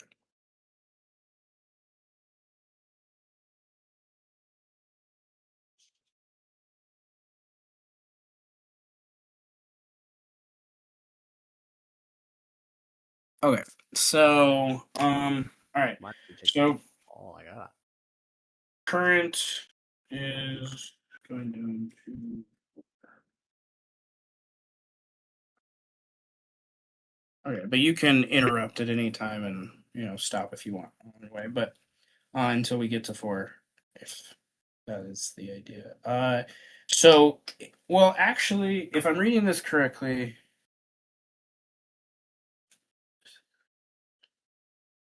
The way that it's worded differently now, so hey. These move actions each cost 1 initiative point. You must devote each of your subsequent actions to them in order to reach your desired destination. You can choose to abort your movement. Okay, I got it right. All right. So if you use the full thing, you'll be down to 4. Nevertheless. Okay. But you'll be fine with that idea. Alright. Alright. Well, Malik and Luther, as we kind of come back to you, as the initiative kind of leans back to you two here briefly in just a second. Malik, though, first. Malik, you see this car just like appear and like hop over the hill and into the warehouse, and then you just see the shadow of Dr. Current walk away from you off this hill to like, the other side of the building. Luther is there standing on the bed of the truck closest to you behind that fence. Now that he's on the bed of the truck standing next to that young man, you can obviously tell the relation similarity. And then there's two guys that are gonna be in the process of trying to do something here when they're able. But they don't have a high enough initiative for you yet. They're kind of in shock, if you will. Malik, what do you want to do? You have 7 points of initiative. Well, I'm currently in a firefight, right? With a person with a gun, if I They remember will correctly. be drawing their gun and trying to shoot at whoever they're gonna try to shoot at when they get a chance. But you guys you got the drop on them. They didn't. Their initiative is very low, so they did roll very. This group didn't roll very well. Well, then, in that case, I see absolutely no reason not to continue what I was doing before and throw a ball of light towards the bitch that dodged the last one. Fuck that guy. All right. Ignite some fire. Throw it at him. He's got to do an endurance with vitality. He got a -1 on the dice. Hey, idiot. Guns don't kill people. I do. He will spend 1 because he doesn't want to be. But he played Postal 2. He will spend 1 because he doesn't want to be lit on fire. So he will get to. He only can spend 1.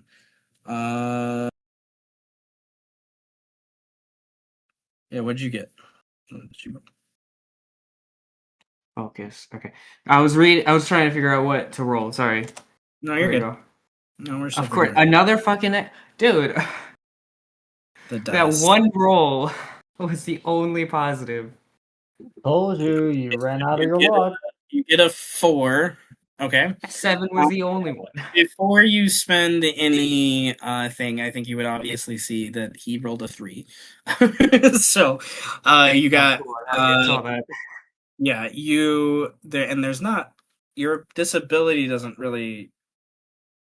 There's not a super big bonus other than trying to hit them to raise it up higher. You're just interesting, but okay. On success, the target suffers from the burning status effect at the burning level, or the severe burning level if your attack scores 4 or more degrees of success. Okay, so if you want to put more degrees of success, you could to get him severely burning. I will not. Okay, cool. Thank He's you. just burning. Just burning. Okay. All right. So And I get resonance as well. You get 1 point of resonance. All right, burning. I'm gonna take. You also 1. should have 1 enigma. I'm gonna immediately do the resonance ability. Oh yeah, I should have 2 actually. Yeah, that's so- what I meant. That's what I meant. Quintessence. Yeah. All right. Yeah, The guy is. because I don't want to keep my resonance at all. All right. So he takes. Okay, I was doing it in groups of 2. Okay, so he takes 1 point immediately. And then at the end of something, it said. Why did I close it? All right. And 1d3 physical damage at each round's end. Lose acuity and force of will bonuses to initiative checks until extinguished by first aid. He doesn't have those. because of what he is, but that's okay. So he, it doesn't. Can you spend strain on burning? Yes. Okay, so he's At gonna. any time, while at least one entity is suffering from the burning status effect due to this ability, you may spend any number of physical and or mental strain equal to resonance to deal physical damage equal to the number of strain spent. They have to just be within line of sight. That's good. Okay, well, yeah, you're gonna force It also them. ignores non-magical damage. You're gonna force them to burn through their strain. Is what they're gonna do. And for now, as he's like patting himself, like holy shit, shit, shit. As he doesn't quite understand why he's on fire. I love it. Okay, cool. How much initiative does this cost you? 1. One initiative. That brings you to a 6. Gnarly. So we have 3 things sort of happening at a 6. Wait, did you do the resonance damage? Oh, how much was the resistance damage? Let me read it out. Da. Just the equal number of resonance I had, so just 1 damage. Okay, so he will. And then I'm gonna spend 1 mental strain to proc that. Okay. He will burn another strain, but that's not a good thing because these guys have limited strain. No, this is the resonance damage. Let me read it out. I may spend any number of physical or mental strain equal to resonance, which was just 1 to deal 1 physical damage. On the line of sight, suffering from the burning status, this damage ignores non-magical damage reduction and cannot be reduced by spending strain. No, When you thank use this effect, reset your resonance to 0. If you do not have enough strain, yada yada. Yeah. Okay. All right. So he gets burnt a little bit because you're just that pissed at him. I love it. Okay. All right. Well, Like, bitch. We take our 1v1s. Okay. The group. Okay. There are 3 things happening at 6. I'm gonna go to the 2 things away from Malik before we continue with Malik at 6. The one being what Malik sees first is the group of about 6 individuals. 2 of them got knocked on their ass and have pieces of like building on them from Pinky.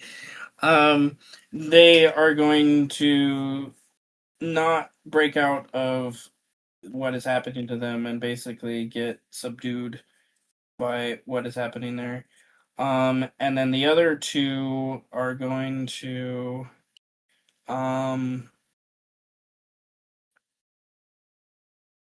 spend the equivalent of 3 to break off and move away, and they're kind of going around the corner. They're obviously with a minor move.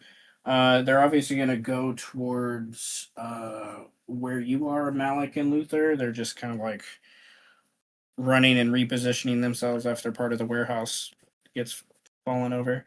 So I'm going to. That's just a minor move for them to like stand and kind of move away. Bringing them down to a 4.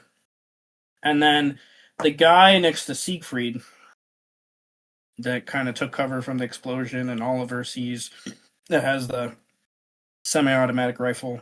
He, dressed as this priestly guy, he stands up and looks at you 2 and then kind of listens, not really looks, like obviously leans in a little bit to kind of hear through the door nearby him to like Pinky's carnage. And he sees Oliver. No, he doesn't see Oliver. He doesn't see Oliver. He sees Siegfried in the thing, and he is going to.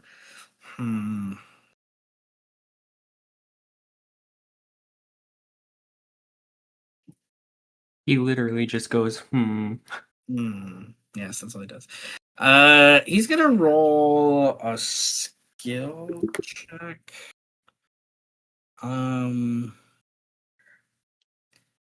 Ooh. Me? This is a fight. He's going to spend.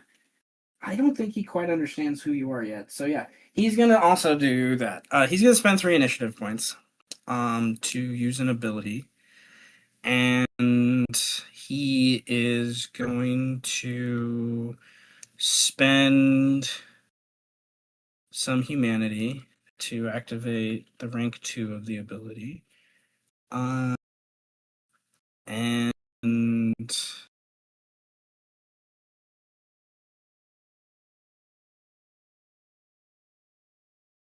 all right, he's going to target you with this ability, Siegfried, and he I don't think Siegfried recognizes this. Well, he's a musician, so he probably does to a point. But he starts to speak in Latin, to Siegfried, and Siegfried, a kind of freezing magic starts to grab at you, and start to grab at your spirit, your entity. He is going to make a stability will check, versus you. You can make a stability will or discipline focus to resist this. It counts as an attack. So in simplest terms, for how mechanics work. So, roll. You can use focus or will, stability for will, discipline for focus. He's going to use stability will. I mean, force of will, right? No, your willpower. Sorry. My willpower. Okay. Oh, yeah, it's right there. So I'm using the added spell. Right.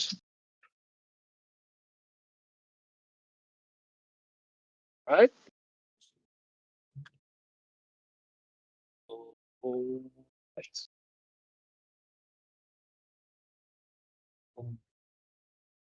Ooh.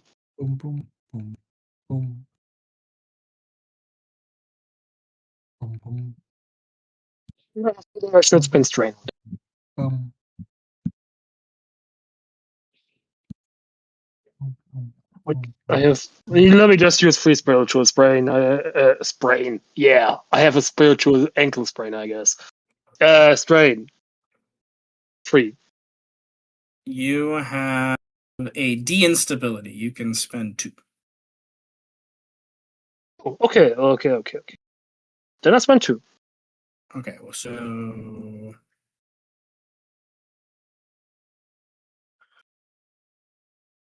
Okay, so what'd you get in total? 4. 4. Okay.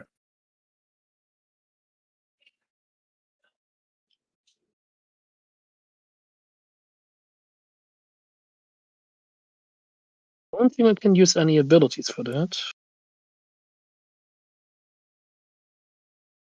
Yeah, it's all just for. No, wait. Uh, uh, uh, uh,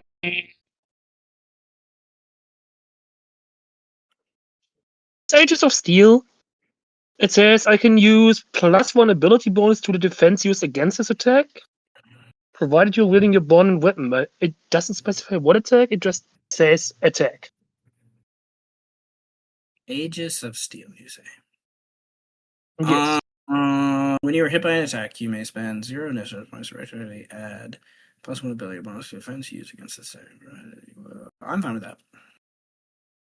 This counts as an attack, and your thing is fine, so you can give yourself a +1. Yeah. Alright, let me just take off the Spend humanity for that. The attack check is then compared to this new value instead of the prior value to determine whether your attack hits you. This defense now counts as a parry, regardless of whether your bonded weapon is a range or melee. You pushed Ages of Steel. It's successful. Okay, so now this counts as a parry. That's okay, good sir. If this counts as a parry now, you could use your attack 3 times strain, skill. right? Well, let me do the math. So it'd be you still have to use stability. No, okay, it's fine. You could. That's interesting. I don't think it applies that way. I'll give you the +1, because it's not a true attack. Okay, so that gives you a 5, for that idea. Okay, so you're going to.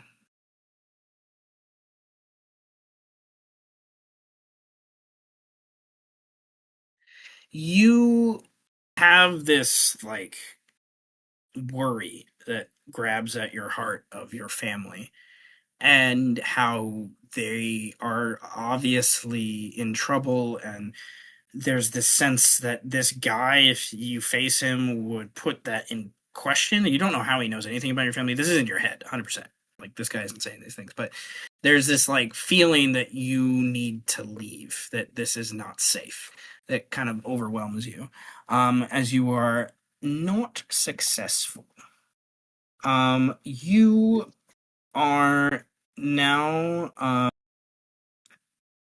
have the opportunity condition upon you. And that trying to remind myself what that does. And you have to spend your next turn trying to get away from this guy.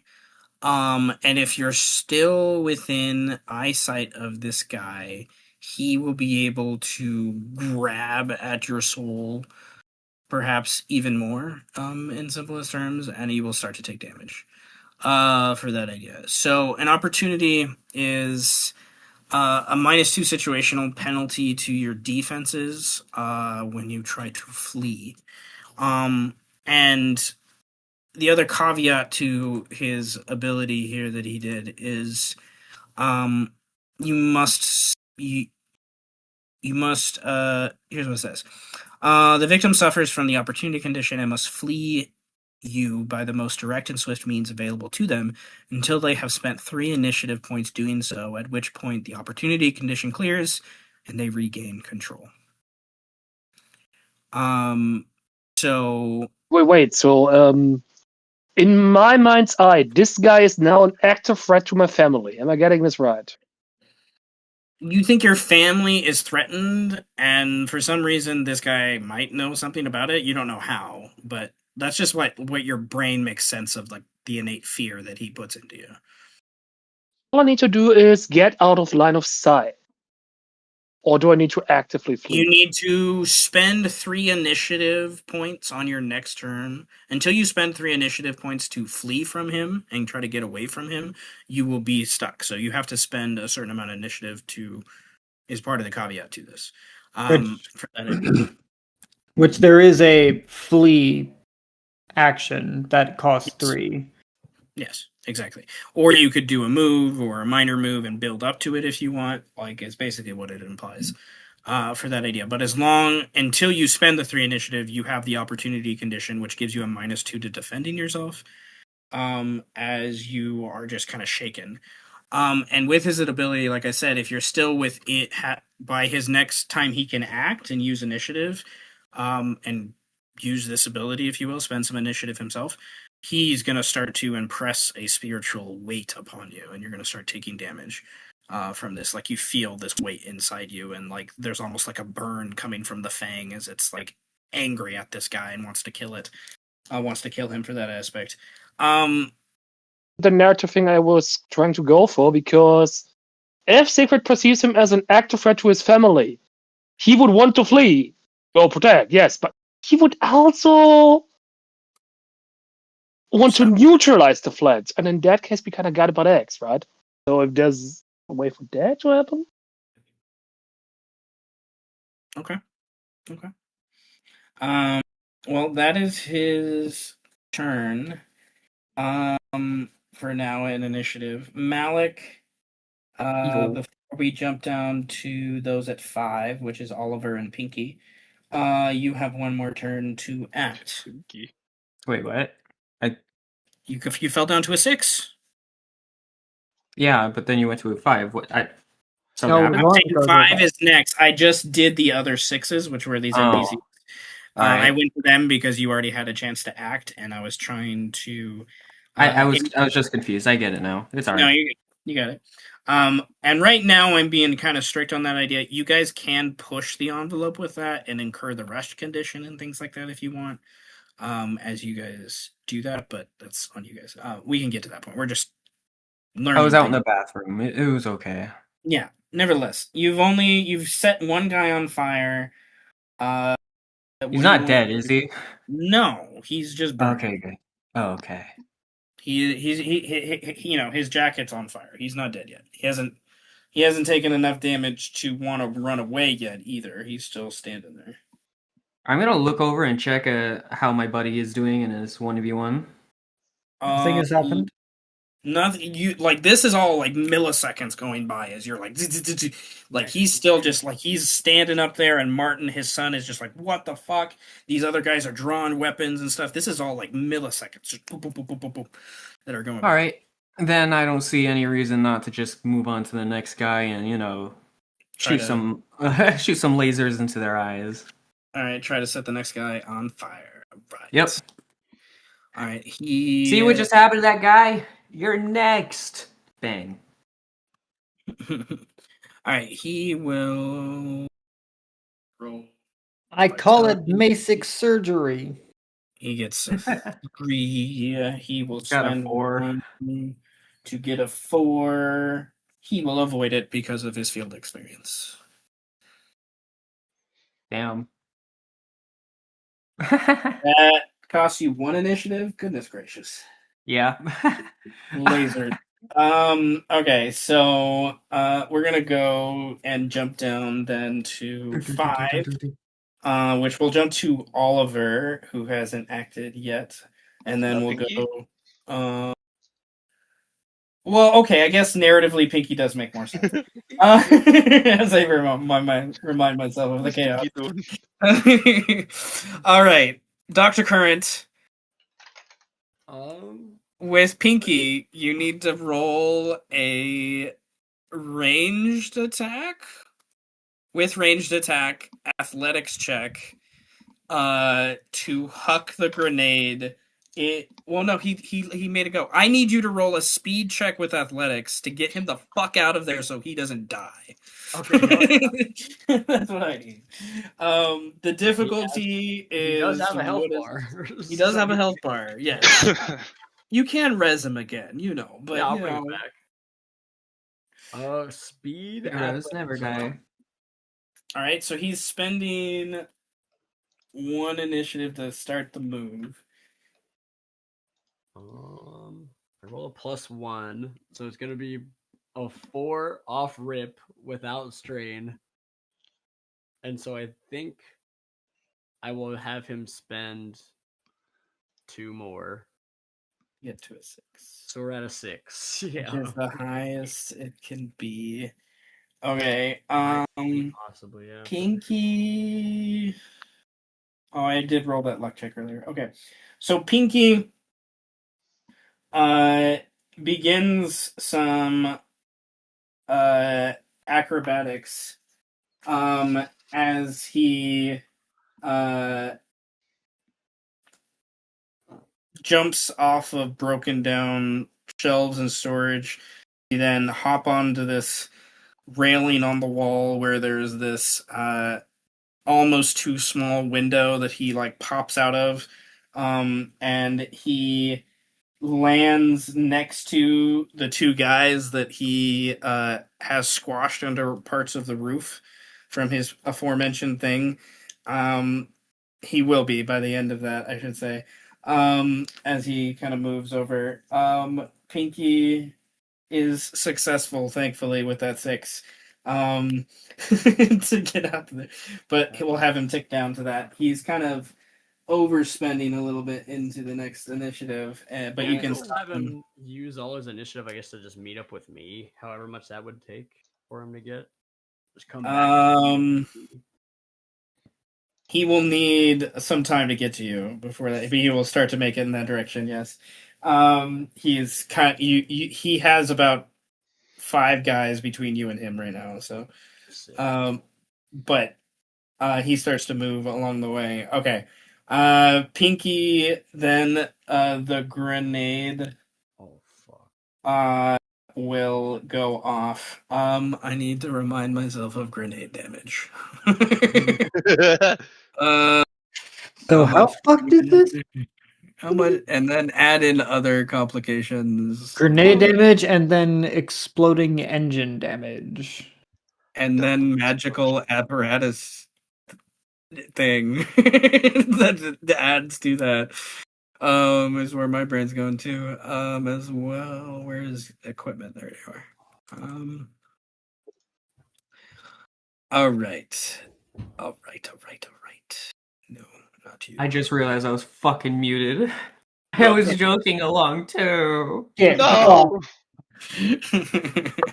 Say it again. We'll laugh. We'll laugh. I already forgot it. Holy crap! That is a lot of damage. It does boom boom damage. Concuss damage. This is a grenade. So this is a shrapnel? Shrapnel? Yeah. I just said hand grenade. Hand grenade? Concussion?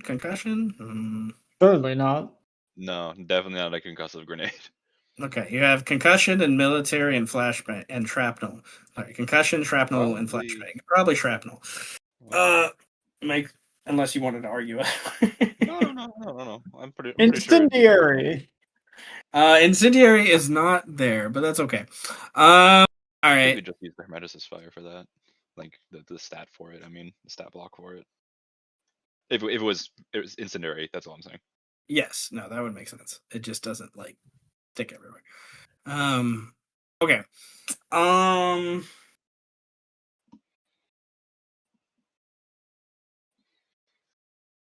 Okay, so it says plus 10/15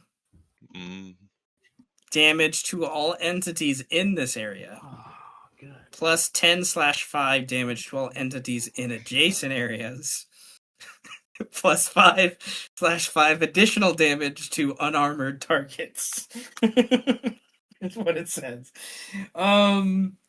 Plus 5 to anybody that woke up on the wrong side of the bed. I think that's what I'm gonna go for, just because this is multiple things together. So, and we'll just do that.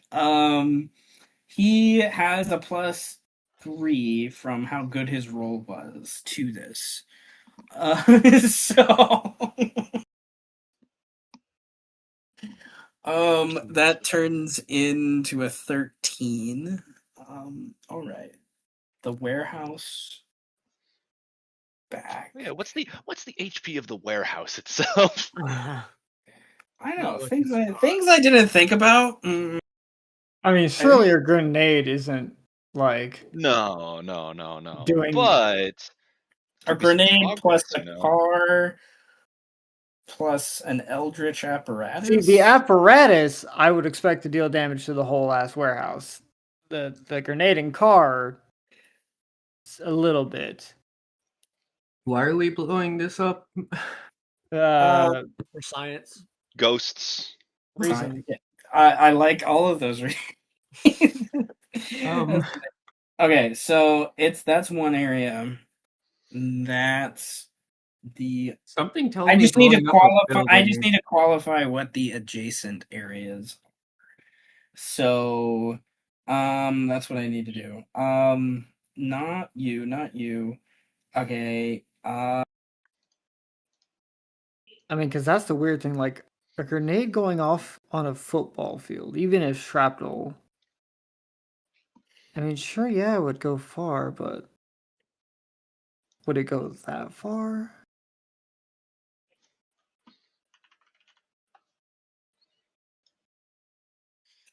Like, No. I don't think a shrapnel grenade is going any farther than halfway across a football field.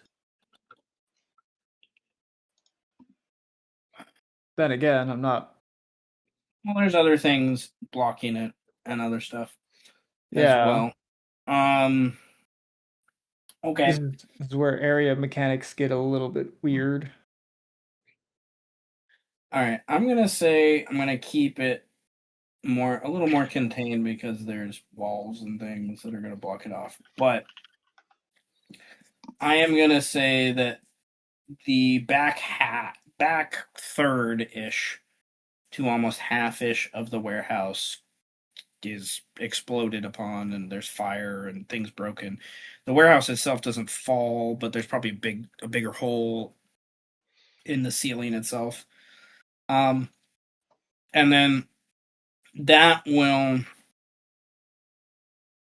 make a kind of chain reaction, I almost imagine, towards the weird spire thing, the bronze spire thing in the back, as you guys, like, on the outside, Oliver, Current, Malik, probably not Luther, he's probably not paying attention to it right now, but Siegfried, you see, like sparky kind of smoke starting to billow from it when it wasn't like um, having any sort of residual smoke at all beforehand.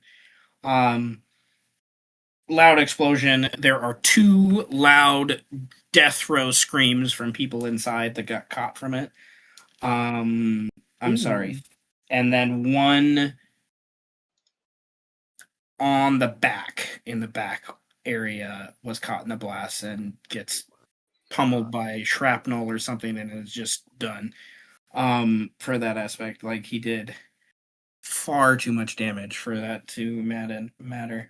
Um, all of you generally get the impression in the area, even Luther, once he starts to register the explosion, I imagine, from the adrenaline and whatnot, all of you are loosely feeling that the apparatus with that is not done, but it's not going to be successful without someone's attention to it. So like they need to like micromanage it now, if you will. So their initial kind of ploy of escaping, it now becomes of do they choose to stay behind and continue this and face off with you guys, or do they continue the escape instead of like having them line up back to back, and kind of they had the apparatus already running.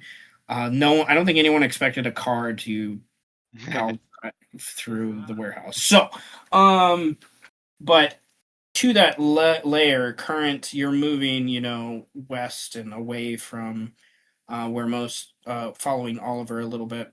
The the people are going to start following some. There's a couple guys that are going to start following you, uh, towards that direction. As well. All right, Pinky, you're beautiful. You're done. Oliver, what do you do? Okay, so I'm still crouching underneath. The dude is speaking Latin. Is that what he's doing? He's speaking Latin, and he kind of has frozen Siegfried, and Siegfried is like obviously visibly like shaking as he is like scared of this guy all of a sudden. Mm.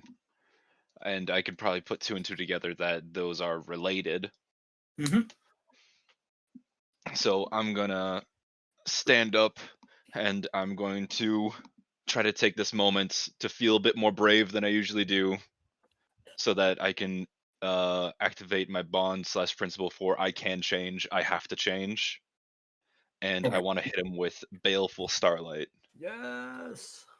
Um, he Yes. was unaware of you because of your use of whatnot. And his vigilance is shit. So you technically he has the surprise condition upon him. So he will have a -3 towards defending himself, if I remember correctly. I'm verifying that, but go ahead and roll, and then remind me what I do. So this is make a ranged attack with your eldritch, which your knowledge eldritch unnatural attack at 4/4 clarity damage. On taking clarity damage, the victim suffers a -1 ability penalty to the next ranged attack and a -1 ability penalty to any perception-based checks and vigilance until the end of the round. So he's going to be even more blind. So I'm just doing an unnatural attack then Okay, so you're basically with Eldritch Knowledge. most attacks go towards evade then. So let me see. Oh shit! I dropped it. If I might, the full combat rule actions begin on page 54, and in particular areas um, are on page 60, with area generally being melee range, but then one area away is like rock throwing range, and then 2 is bullets, arrows. Area 3 is more Yeah, like it's very broad. area 3 gets huge. Yeah. Interesting. For Okay, the cool. for the baleful or for this explosion still. Like for more of the explosion. So like in the Okay. immediate area would be like melee range. They would be taking the full brunt, and then adjacent would be like a bit farther out, but like Okay, it still so would I be did. My gut was right then. Okay, cool. yeah. I appreciate It's all it. vibes, anyways. Yeah. Okay, so I'm not finding anything that means he doesn't use evade to try to avoid this. So I think. Does It he would just be at a defend? -3 as well. Well, does he, it's just well, -3. it's an unnatural attack, so doesn't he defend with some sort of unnatural defense, like a willpower? Oh yeah, like his brain. Like usually the ability says so, you know. Yeah. Hmm. What does it? Next range attack. Hold on. Let me. Is there another page or something that I'm not seeing? You're using Baleful, right? Baleful Starlight. That should be like one of the first Attack ones. and a horror check against Rank 1, unnatural. spend 2 initiatives. Right. On taking it, yeah, it doesn't say what he. Okay, so defends. if it counts as an attack and a horror check, then he would use discipline or stability. Ah, Seeing if there's something else. Huh. I wonder. Interesting.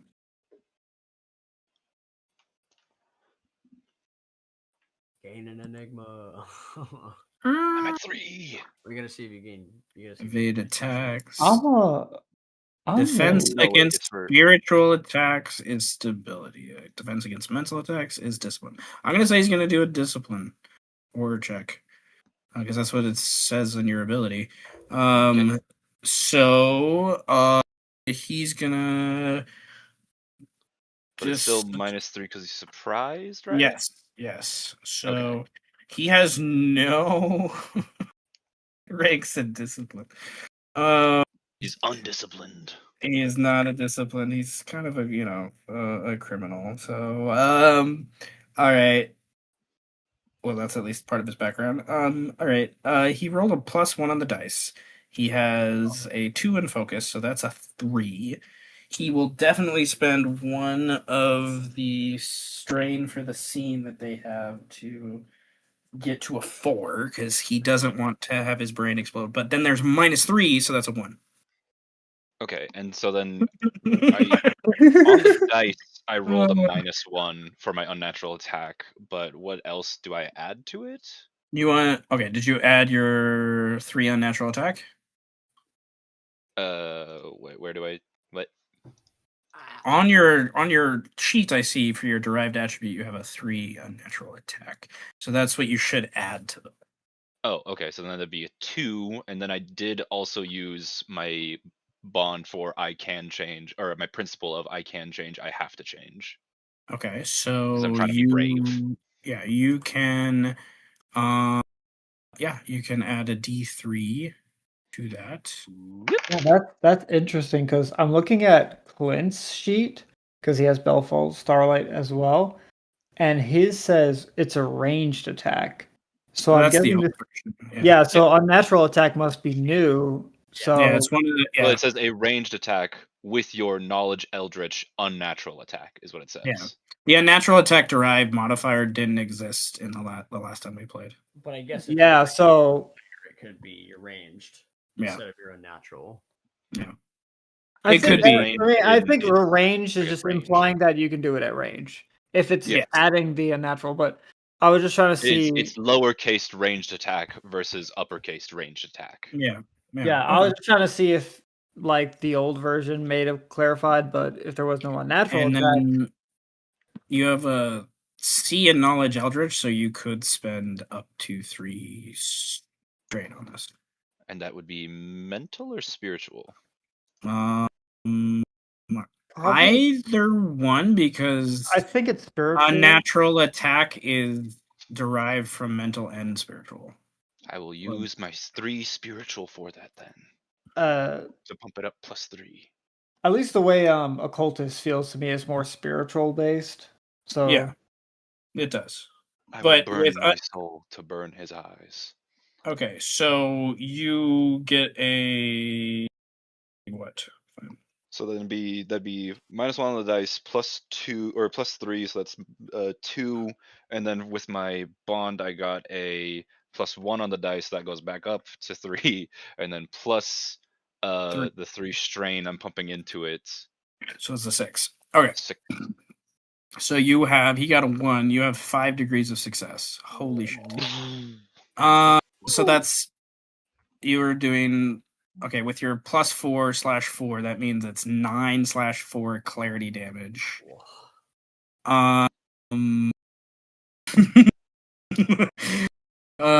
it's fucked Let me up. see. Let me see. I don't think he has. He doesn't have anything to protect him against that other than his strain. So the question is, I'm gonna say, how much strain does he spend? Does he want to spend that? Because I'm gonna say he only can spend because it's not all his strain. With how this works, I'll set his Oh goodness, he doesn't have any of those bonuses either. Okay, 1, 2, 3. So okay, 9 for total is 13. -3 is 10. You knock him out. He is done because Good. it takes 10 damage to neutralize one of these minor guys. 5 for them to run away. So he just falls on the ground. His brain is zonked. For those things, he might wake up later. I don't know with that ability if it makes sense for him to wake up later. Fucking melted his Damn, brain. that ceiling lamp just fell on his head out of nowhere. You did. So on taking clear damage, the victim himself a -1 ability penalty to their next. Okay, so he can't attack anyway. So nevertheless. All right. So I'm gonna Going forever.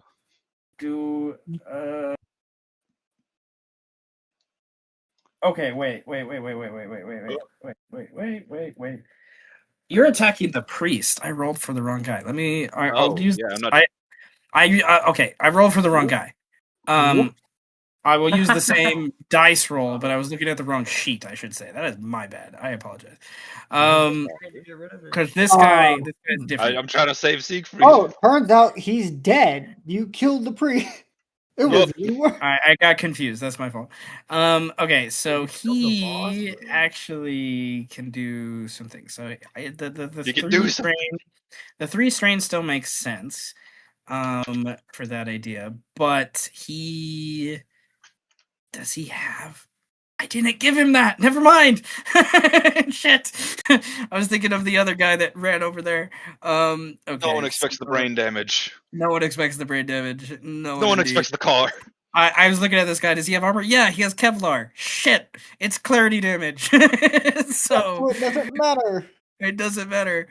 Okay, so he still takes 10. All right, but he has his own health pool because of what he is, rather than the other guys. So Okay, he has actual health, and he doesn't just fall over. Isn't it 3, 4, 5. There's only 10 tracks 6. in total.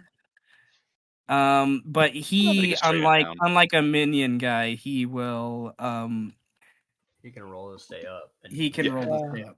He's got death, or I guess not death saving throws. He has saving throws. More or less, yeah. So he took a crap ton of damage for that idea. I need to he needs to do a couple things. First and foremost, where are you? Damage. Wounds, there you are. All right. When you take at least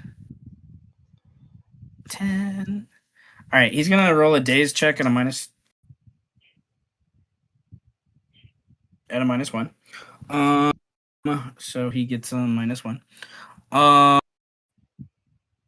He can't use skill features on his next check,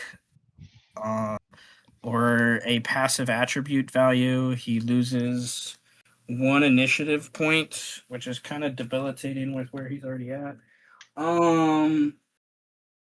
Okay, and then he. Okay. Where is it? Daily damage. Okay. If you're damaged, you mean.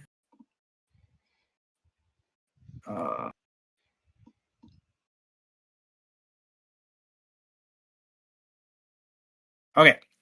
If you take 5. Okay, it's only 5 or more. Okay, so he's technically still up. Cool. Uh, Whatever. Okay, death checks. If you take 5 or more total damage beyond your unmarked wound boxes of the relevant track, you must make a death check. So he's 4 past. He's close. He's not close to dead, but he's not clutching dead. his head. He's clutching his brain, going. Okay. "Ugh." He has a -3 on all mental abilities because of how wounded he is, and he is dazed as well, so he can't use he can't use skills. So he's just sitting. Like, I imagine he just slumps against the wall and is just like really like having trouble standing at all. Just like his shoulder is just holding him with like friction, if nothing else, against the wall he's on. And oh goodness. Okay. How much initiative did that cost you, Oliver? 2. I love this game. All right. So that guy is. Siegfried can clearly see before he can even act. Somehow Oliver is here and has knocked this guy unconscious by looking at him. You're not even sure exactly what happens with it. Like, there's some.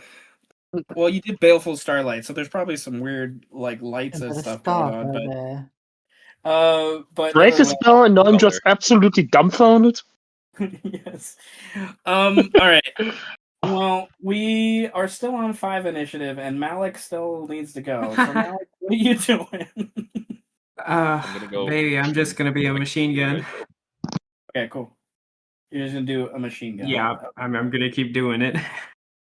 I mean, remember, you're spending humanity every time you use any magic. Yes, you are. So, Yes.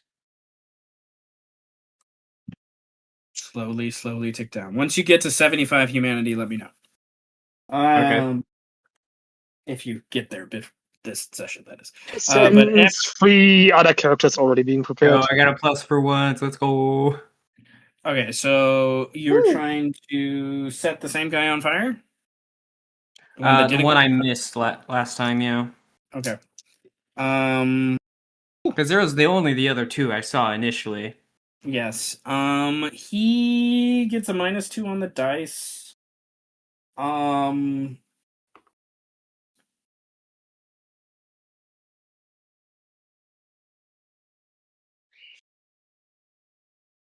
Wait, why does he get minus?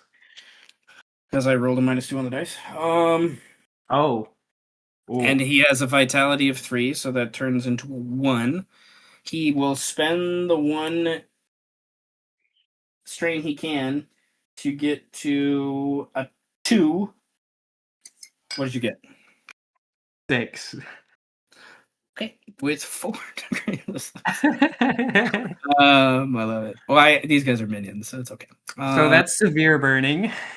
4 degrees. Oh, that is true. Severe burning. What does this mean? burn, fucker, burn. Burn, baby, burn, burn, burn. That means Alright. you can get him half off right now with your local famous Severe burning. flavors. Alright. He takes 2 damage immediately. Oh. Ow. Laser And- beams. 2 damage immediately. Yeah, he's just gonna take that because they're not doing too hot on. I disagree. I think they are doing pretty hot. Well, touche. Kind Shade. of walked into that one.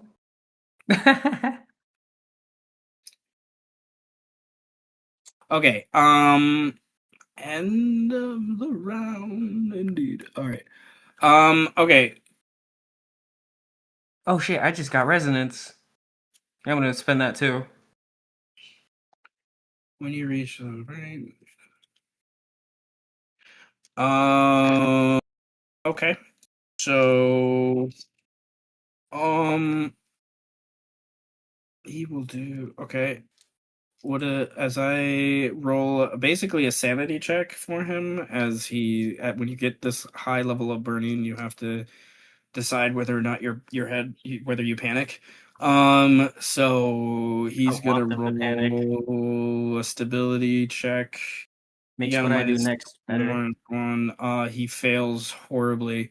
It's not worth spending anything on that. All right, so he's unable to take action other than the immediate desperate attempts to extinguish himself. That cost 3 initiative points on his turn. Against a difficulty value that I will come up with here in a moment. Gnarly. He is just like not sure. He's not even stop, drop, and roll. He's just like, oh my god, what the hell? He's just completely lost it. So that guy Alright, is. Can I shout something before my turn like officially ends? Remind me of what your resonance does first. My resonance is I'm gonna spend the 1 mental strain to basically deal 1 physical damage to him. Okay, cool. He's still there, but he doesn't want to be there for very long. That's for sure.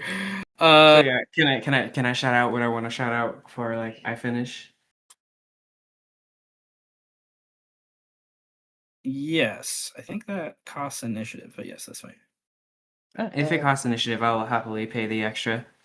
Now that the 2 that we saw, besides the 1 that my buddy clearly easily defeated in a 1v1, yeah, we just saw those 2, so those are the only 2 I know about. I'm gonna shout out.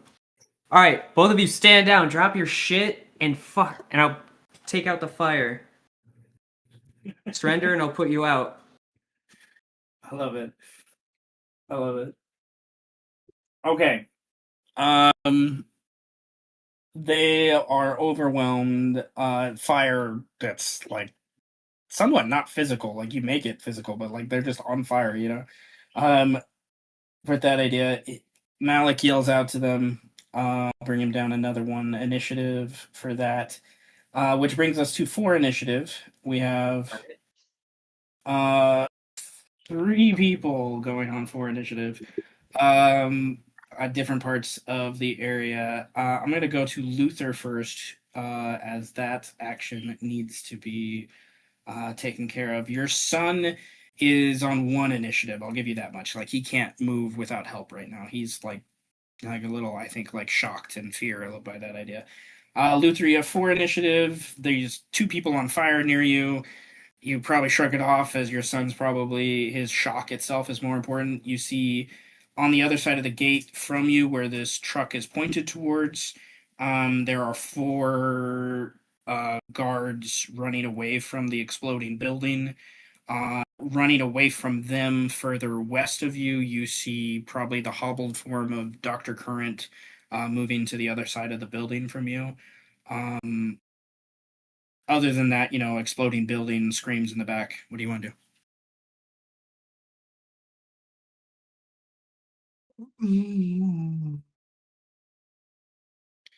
Pass. Hmm. So passively, I don't see immediate threats.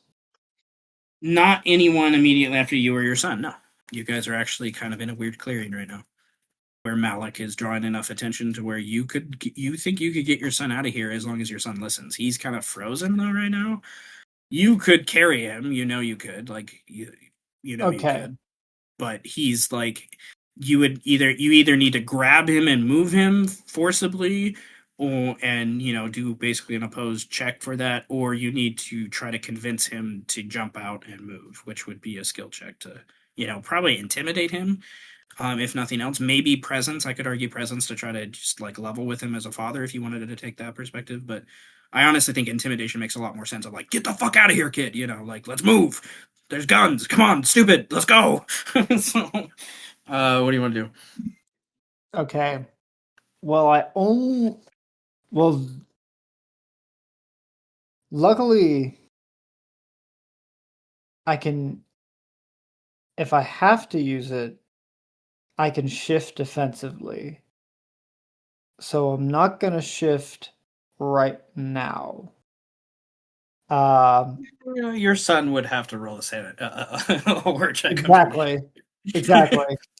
So I'm not going to do that. Hopefully, there is no yet. Hopefully. But he isn't going to. Luther isn't going to try to convince him or anything. He's going to take hold of his son to move him out of the way, like full on grab him. Okay. Then this is gonna turn into a tactics check, because tactics is what we use to grapple in simplest terms. You are trying to subdue him, is what I'm hearing, at least. Yes, eventually. I don't know. Subdue is the grapple term in this game. So Yeah, I wouldn't realistically wouldn't call it that, but game but there's terms. also like the similar idea is knockdown. You're trying to I think that makes sense too. Stagger, I think, would also make sense. In full essence, I'm trying to carry him away from this I would say subdue. situation. I would say subdue. Yeah. Yes. Okay, so this is going to be an opposed tactics check with athletics and melee attack. I think makes sense. For that idea as what you add to it, I will have him oppose with an athletics with evade as his bonus.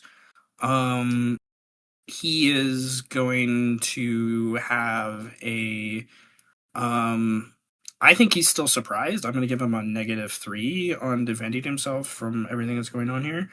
And he does have a rank C in athletics because he's been trained by you since a young age, so he is pretty capable. Oh, I forgot to add his strength. Yeah, so I'm just gonna say I'm invoking my bond of family. I have a S in athletics, so I'm going to use the 3 temporary strain and pump it straight into that, and that'll boost me up to a total of 7.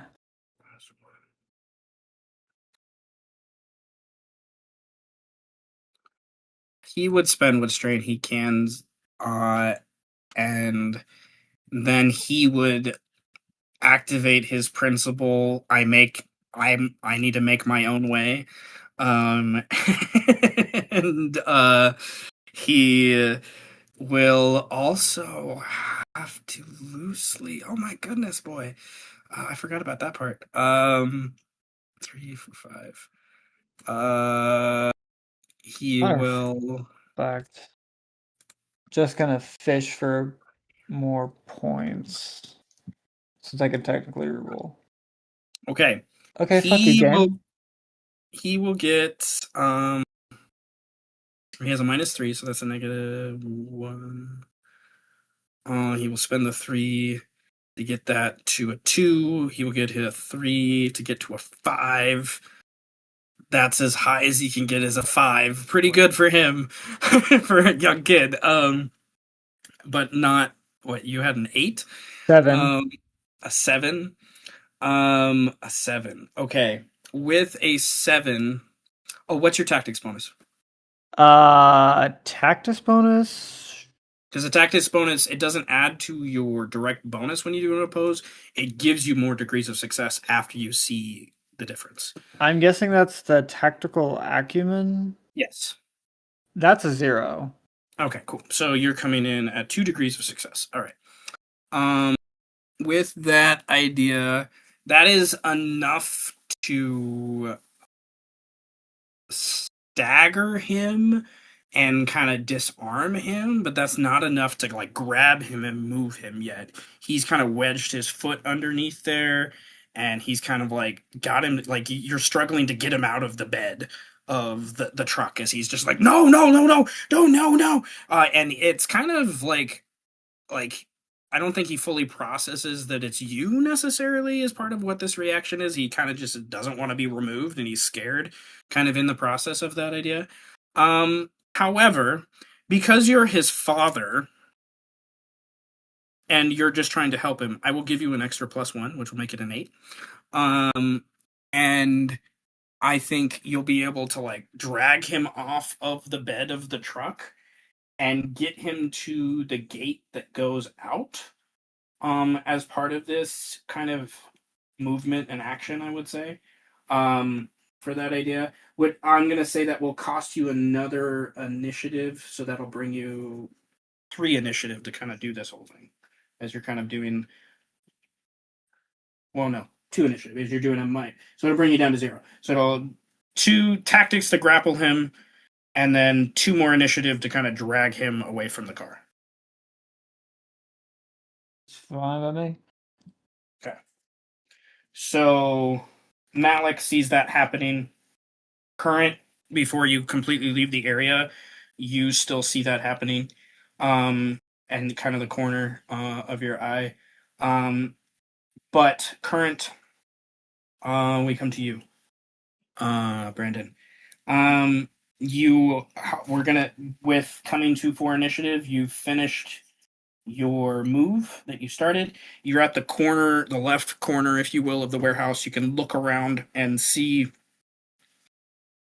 within the equivalent of like based upon the update of areas, like 2 areas away from you are the bodies in closer to the wall of the warehouse. In that same area is the guy that Oliver is like mind breaking right now. Oliver is about 2 areas away from you. You could stand next to him if you want, like get close to him if you wanted. And then Siegfried is pretty much on the other side of the warehouse from you, but like in an open area, kind of cemented kind of dock area kind of thing. Nevertheless, you see the bodies. I don't know how close you need to be for those things, but what do you want to do? I think I'll just move towards Oliver. It's fine. Just keep walking towards him. And I don't know if that's gonna get me. I can roll again. I guess I'll just roll the speed check and it'll probably squash me because it'll be a lot. So we'll see. My move is kind of bad. I am an old man. I'm kind of slow. Hobbling along. Pretty good. Hobbling along. Yeah, it's just gonna cost me another 4 because I don't think I want to use strain on it. So I think I'll just use the rest of the way initiative. Just keep moving. Just keep walking towards him. Checking it out. As long as the kid's not dying, I guess it's fine. So I'll just walk towards Oliver. Okay.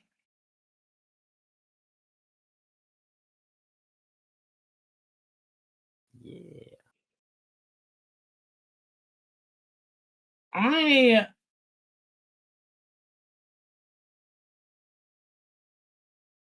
That's interesting. Okay. All right. So, all right, you start to move towards Oliver. All right.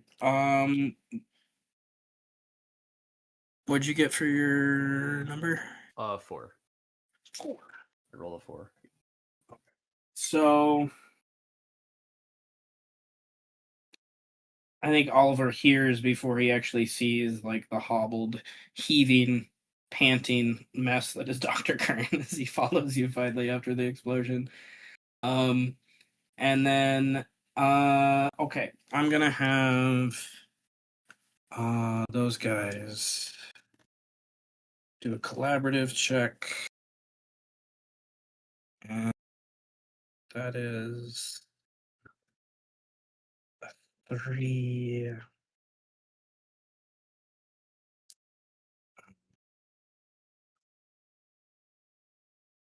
3, 4, 5, 6. And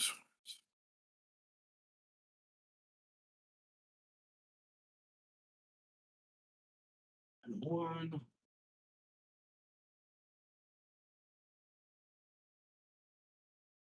All right. Dr. Current, there are 4 guys running after you. Running after me? Oh shit.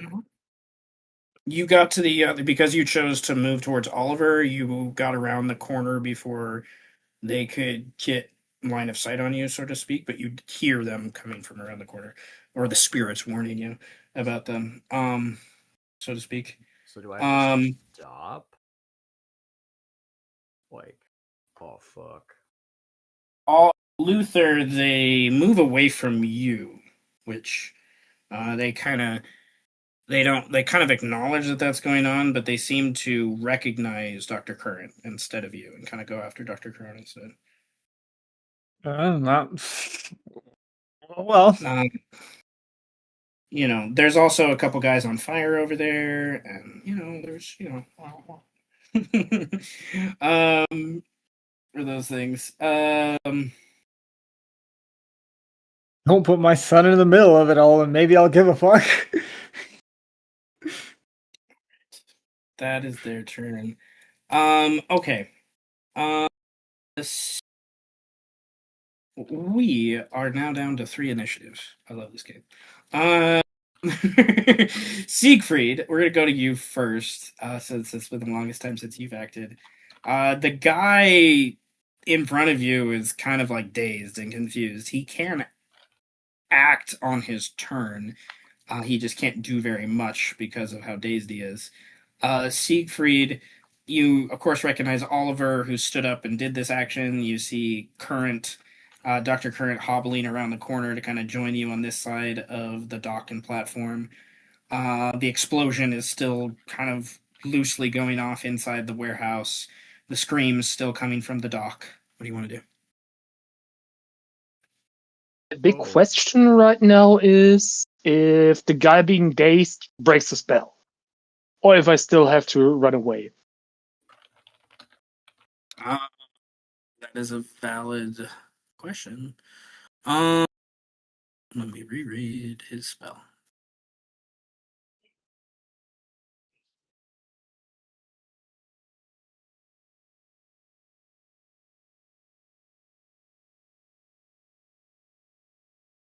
Away, he would be You still have to do the thing. dazed.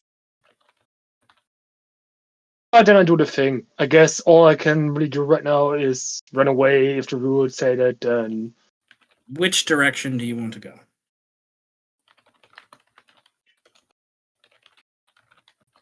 where am I facing right now? North, Towards south, west, east. You're facing east towards the warehouse. Warehouse's west wall. Go west. Okay.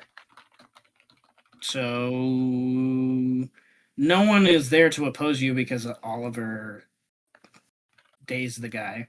So you spend the 3 initiative, you run quote unquote off the map, if you will, and hop over this railing and kind of take a breather.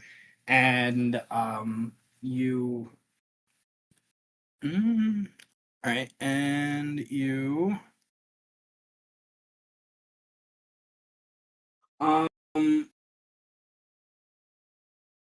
were able to break the spell by that point, and he is stunned. Okay, cool. Unfortunately, he had to leave. Sadness. Okay, cool. I now then have even more reason to multiclass into a more spiritual class. Because body is strong, but if mind is so weak, what's the point? it's the balance of the game in some ways. I love it. Okay, so there are a couple things happening in that 3 initiative. We have Malik and the 2 guys he's facing off. They finally have their turn on 3 initiative. Let's go. And then we also have Oliver have 3 initiative on the opposite side of the realm and the idea. I'm gonna say because there's a higher chance to kind of solve the scene over on Oliver's side. I'm gonna go to Oliver's side first. Solve the Um, scene. well, that part of the scene. Before more show up, I guess. And it's been the longest since you've acted as well. So, Oliver, you know, look over your shoulder, see Dr. Curran hobbling towards you. You hear further behind him, in front of the warehouse where you can't see, a group of guys running after him. Oh, you hear them, oh, the old guy's this way, kind of thing. You have this guy kind of dazed right now. He hasn't had a chance to just act yet. And Siegfried just ran like full kilter Ah, and shit. hopped over a fence, and you're just like, what the fuck? So, what do you want to do? Okay, so could I say that the one guy is just no longer an issue right now, or does it look like he's still got some fight left in him? He still has some fight left in him. All right, I guess I gotta figure out how to do something here. Can I get closer to him, Uh, or would it yes, be not yeah. recommended? You will lose your cover if you do. Okay, in that case, I'll stay in cover. And where do I hear the voices also coming from? As far as like, let's go, the more people, yeah, move. Back behind you, but even further behind where you see Dr. Curran coming towards you. They're near where you just had the car run into the warehouse and set up the car. They're kind of like in that same space. Right. Okay. And I'm assuming that the priest guy is in the opposite direction. Yes, he is more. The 4 guys chasing after Curran are east of you. The priest guy is north of you, northeast of you, against the So wall of the unfortunately, warehouse. an alchemist fire isn't the answer here. Not yet, no. I mean, I guess I could just blast him again You could with a blast him, baleful. indeed. Indeed. Again, I see him starting to scramble a little bit. He's still probably like clutching the gun or something like that. He's not giving up. And so I just have to I gotta hit him with more starlight. All right. So I started blasting. So I started blasting. Stability. I want to try to use the dice roller also. How do I do this? Type /R Slash R space space and 3DF then 3DF and then plus plus whatever. that'd be plus. Where's my what was my unnatural attack? 3, right? 3. Yes, 3. Thank you. Plus 3. So 5. Um.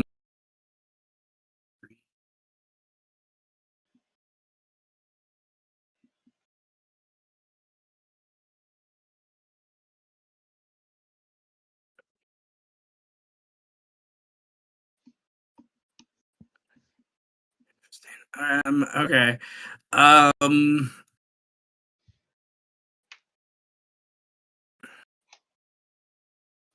I want to say same. He is able to avoid it. He got Oh, a 6. should I put strain in it or is it too late? You can put straight into it. Can I put 2 strain? Okay. 2 strain would give you 1 degree of success, which would turn that into a 5/4. Which is 9 damage. Add to his 4. That brings him 13 past his tract. He needs to roll a death thingy. Now. So You can also use your enigma that you gain to daze him. Oh, Yeah, the enigma that you gain from dealing damage, you can use to give them I can use it -1. immediately. Yeah, Sure. And that way, then I don't have to get 3 enigma. So then I'll be still at 2, so I can spend the humanity instead of just doing a check against breakdown, right? yeah. So I will do that to stay at 2 enigma. number of damage of the relative you take beyond.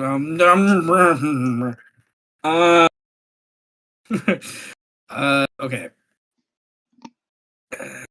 At the end of the scene. Okay. At the end. And you can do this up to a -3. I'm just So gonna do the -1. All right. So no, this means he has to do it. If you're damaging me.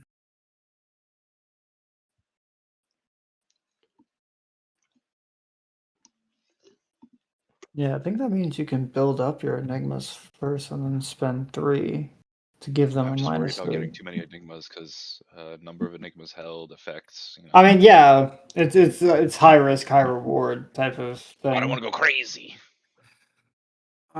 Okay, it happens at the end of the scene, which is an interesting caveat. Whether or not he dies. For death checks, what he needs to do.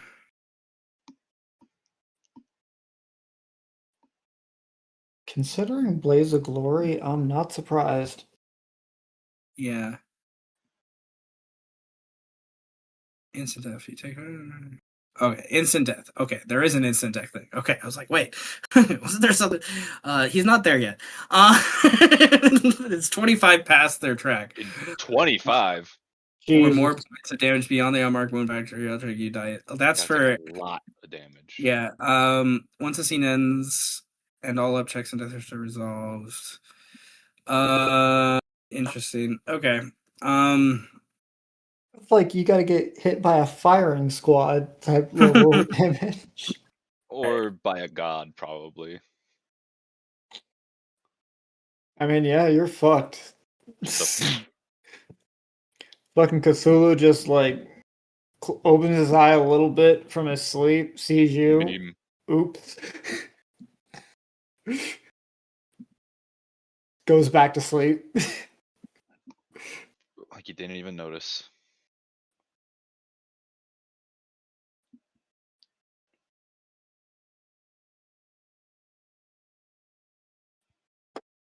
Oh, that's what earthquakes are. It's Cthulhu fucking scratching his ass in his sleep. Hit him with the huh.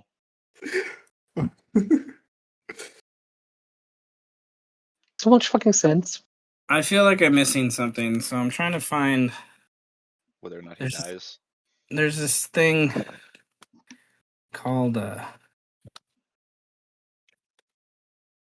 check, and I can't remember what that means. Oh. I didn't see. Is it something that players can do as well? Or is it just NPCs?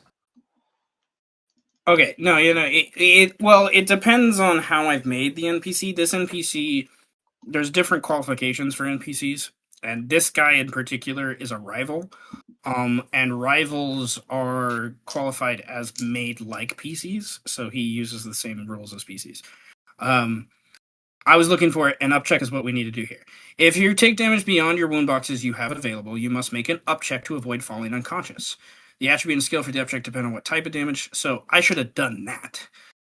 So I'm gonna roll now versus the difficulty is equal to the amount of damage he has to.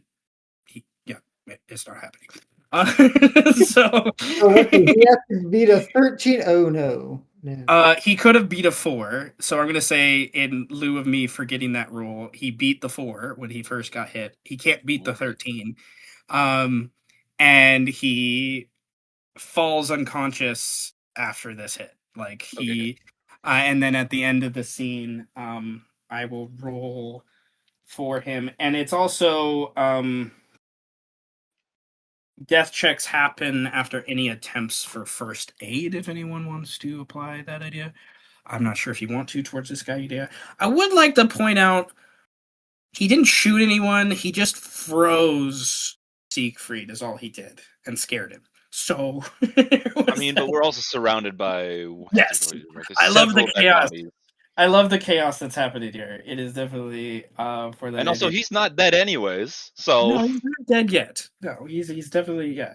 And it's also like the idea of clarity damage too. I think there's he's not bleeding, like for that idea, where he has a higher chance of like dying even sooner.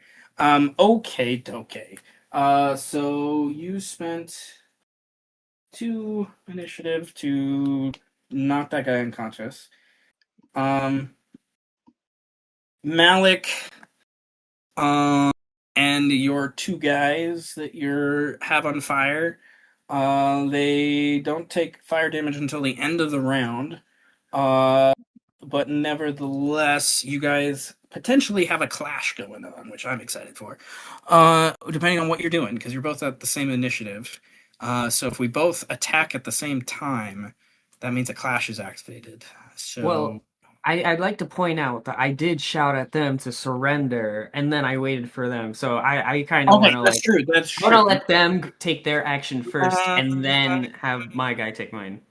okay. Well, one guy is I offer mercy. dazed. No, they're both just on fire. Okay. One of them Uh, heavily. one of them heavily on fire, indeed. So, Does it say? Is the question. does it Um, say? does Good it thing say? this is an OSHA violation in my line of work. You're on fire. That's an OSHA violation. What? You were being fined $5,000. Huh?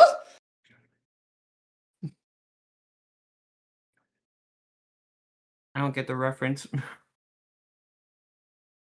No, because you get fined for OSHA violations, but it's like the person is injured and they're being fined for being injured.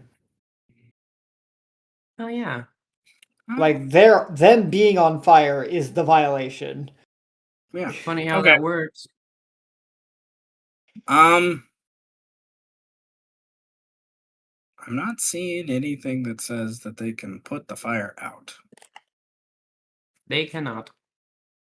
Oh dear gods, what do you mean? It means I put it out.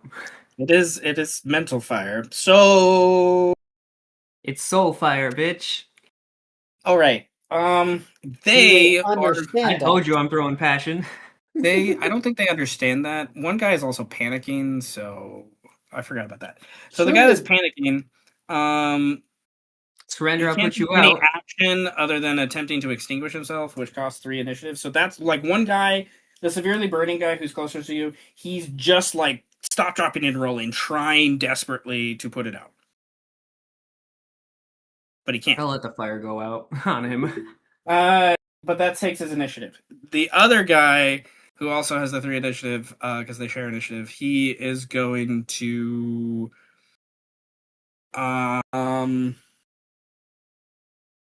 there's explosions, there's you. Is he dumb enough? I don't know.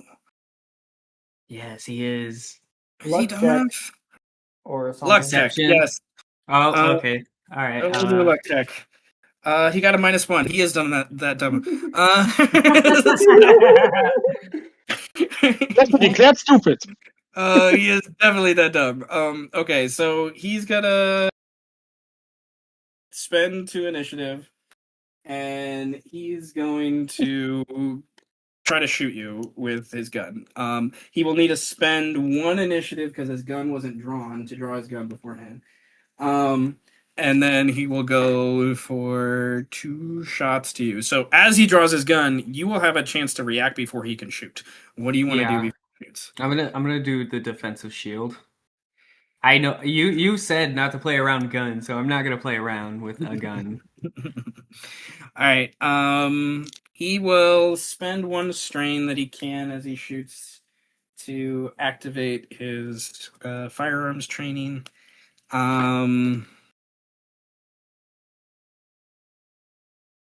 Oh no, he doesn't need to do that yet. I'll say that. Let's He hope doesn't. 10 armor He's not. saves me. He's not aiming. Okay, and then he will his ranged attack. It's that. Wait.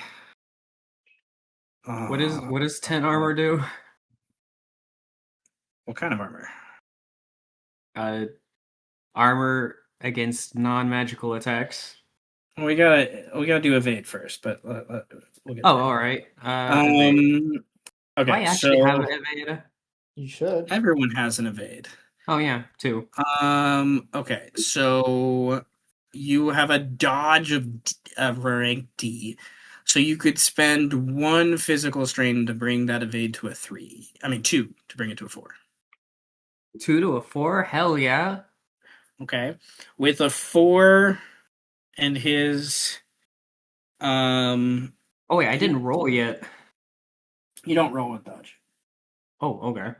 Yeah, you don't roll with dodge unless you have a rank B, then you can do an active roll. But nevertheless, with your 4, the shot actually misses. So, looking at your defensive shield,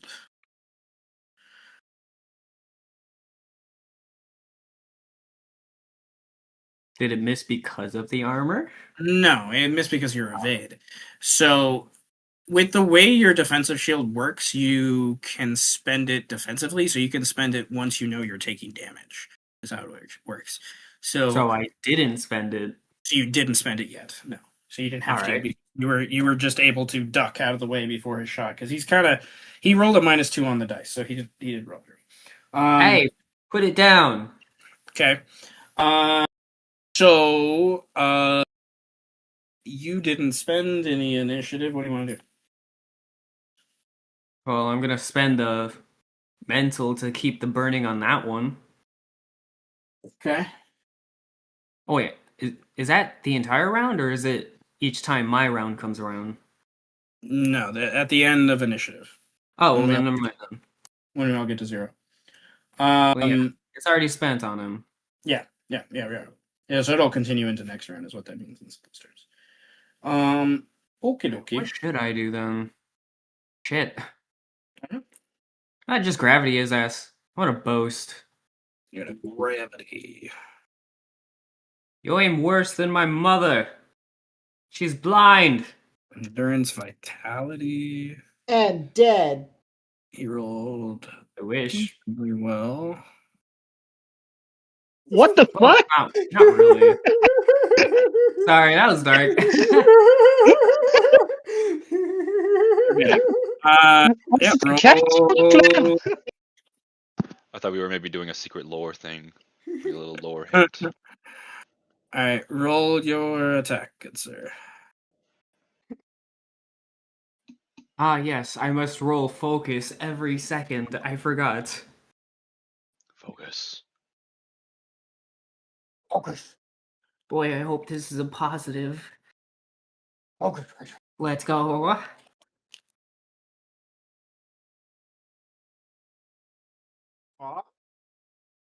Okie dokie. What do you want to spend on that?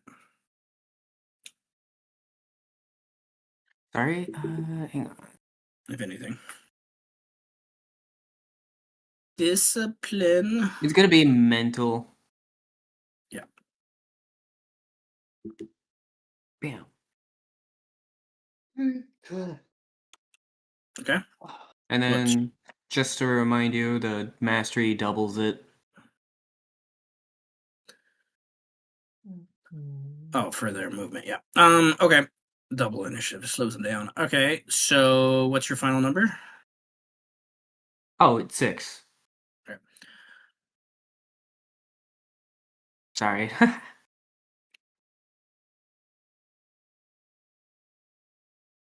Okay. 6. Because of his field experience, he avoids it. Oh, god damn it. He also got a 6. How much initiative did that cost, too? Okay. Yeah. Okay. So let's. Are you gonna stand down? Uh, he's You don't looking want back and this. forth. The explosions nearby. There's just so much chaos. He doesn't immediately answer you, I don't think. For that idea. Those ones are gone. That one is gone. Those guys are there. All right. That guy is unconscious, so let's take him off the board. So, We are at 1 initiative, it woo! looks like, which Awesome. is no, wait. What? Yeah, 1 initiative, Ah, right? Or Luther, are you at 2? no, I'm at 0. Okay, that my dash made it look like a 2 for a second.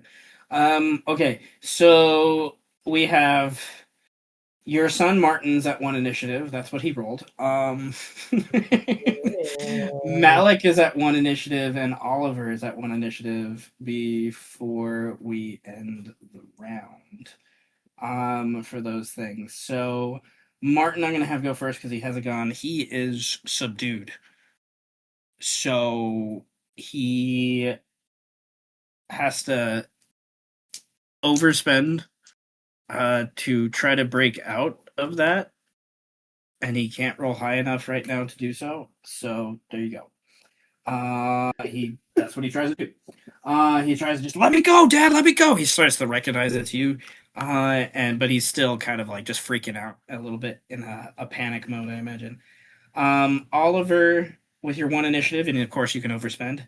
What do you want to do? Okay, so the guy is down for the count. Siegfried ran away. Dr. Talking Current's on shit. his way. Yes, the threat that is the reason why you are still in initiative is coming towards you. There's nothing you immediately Yes. see. And I still need to figure out a way to. We still need to figure out a way to stop the coil. Like we did damage it, but it is Yeah. not neutralized. And so I'm scrolling back down to the things I can do in the green box. Minor action, minor move, draw a weapon, reload, blah, blah, blah, blah, blah.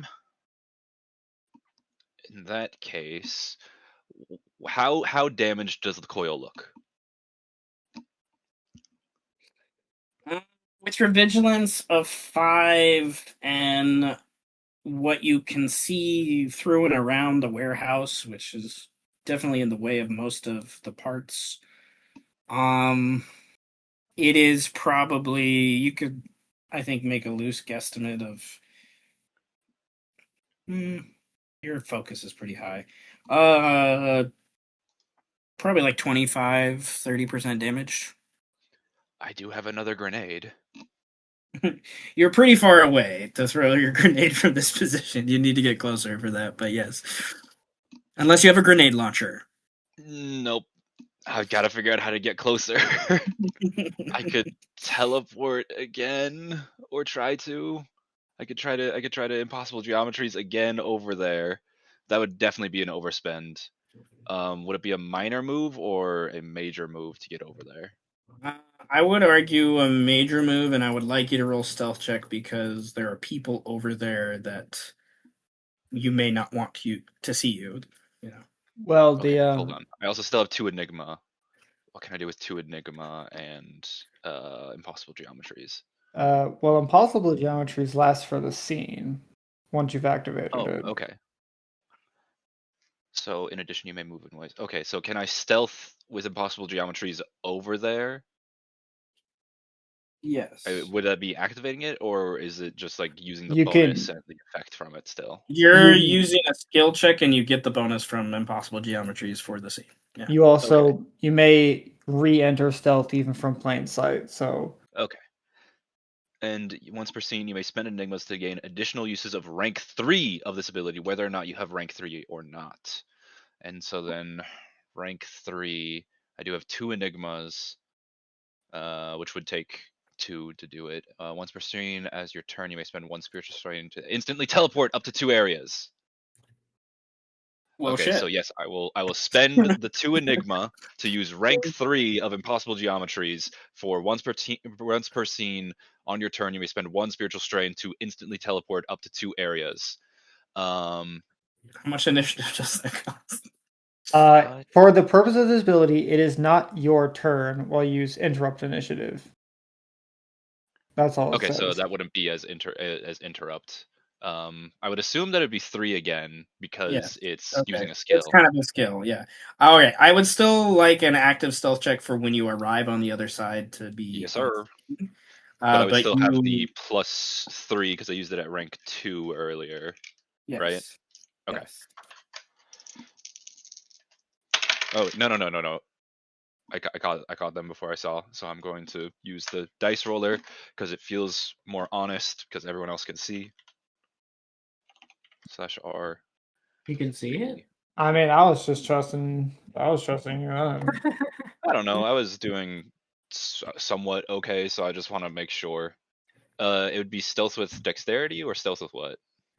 Dexterity, yeah. Dexterity. Okay, so that'd be plus 2 plus 3. So it'd be plus 5 on its own. Yes. And I think I did that right. 6.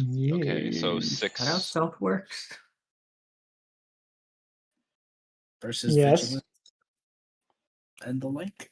Um okay, a 6. All right, so I need a pump. a 6 is I have good. a B in stealth. Um, you're good. You don't need a sense of strain. 6 is more in with your vigilance already being 5. You can clearly okay. So you basically hop, skip, and a jump the equivalent to the other side of the warehouse on the other side of the gate that goes to its kind of like backyard dock area. This is like smaller gate area, and the side you were just on that immediate next to the gate where you've just teleported is where you see that third body that's like laying there dead. Um, Oliver, you now that you're close enough to one of the bodies, you recognize this face as someone that's worked with Mr. Sterling before. You've seen them in passing. You don't remember their name, but they are obviously an Orpheus agent. Um, and then with your vigilance, with your current position, you're kind of like behind you to your left shoulder is like the fence, and you're in a corner, and then your right shoulder is on the wall corner of the warehouse, and you can kind of like look over your right shoulder, look over around the corner, and see the dock area and see this bronze steepled apparatus that's part of the coil thing. Um, and next to the coil, um, closest to you, on the side closest to you, and there's like weird pipes and uh, tubing and stuff that are kind of blocking the view a little bit. You see a woman standing over a man on his knees. He is bloodied and beaten. He's wearing a suit. He's been thrown about. He's obviously bruised, clothes torn and the like. And you've seen Agent Cruz, I think, once or twice, I would argue. You're pretty sure that's who that is. And he is in his one hand farther from you, his left hand, because his like right shoulder's facing you. There's something in his left hand, you're not sure what it is, but in his right hand, he's holding a hand of the woman, and the woman, you don't know who she is. You've never seen her before. She is very starkly beautiful, though, and she has dark black hair tied very, very up and taut, in like a bun over her head. Very looks like ballerina-esque in some ways. And she has this dilapidated scroll of some sort in her left hand that she's not holding the hand of Cruz with, and she's looking at it, and she's turning it towards Cruz, and she's telling him, "Just finish the scripture." And she starts to recite again from the top of the scripture and needs him to say these last few words. Is kind of the idea that's going on here. You can't do anything just yet because you overspent initiative just right now. I am too. But this will be since you're the first one to go back to this area. That will, for when we pick up on the next round, the lady and Cruz will roll initiative into what's going on. As indeed. Okay, cool. Martin did his thing. Oliver did his thing. Malik is the only one that has one initiative left, I'm pretty sure. Awesome. So what do you do? Is there a way I can save it for like the next round or Yes. Yes. Right? yeah? I would It's like called- to It's called interrupt initiative. You basically just absorb it, and then you have one initiative you can spend at any point on anything. all right. I'm gonna do that. I will 'Cause allow I'm you basically- to win until the next round. If you don't use it by the end of the next round, then there you go. Oh, so it's basically gone if I don't use it now. It's gone. Well, I'm gonna say it'll count towards this next round.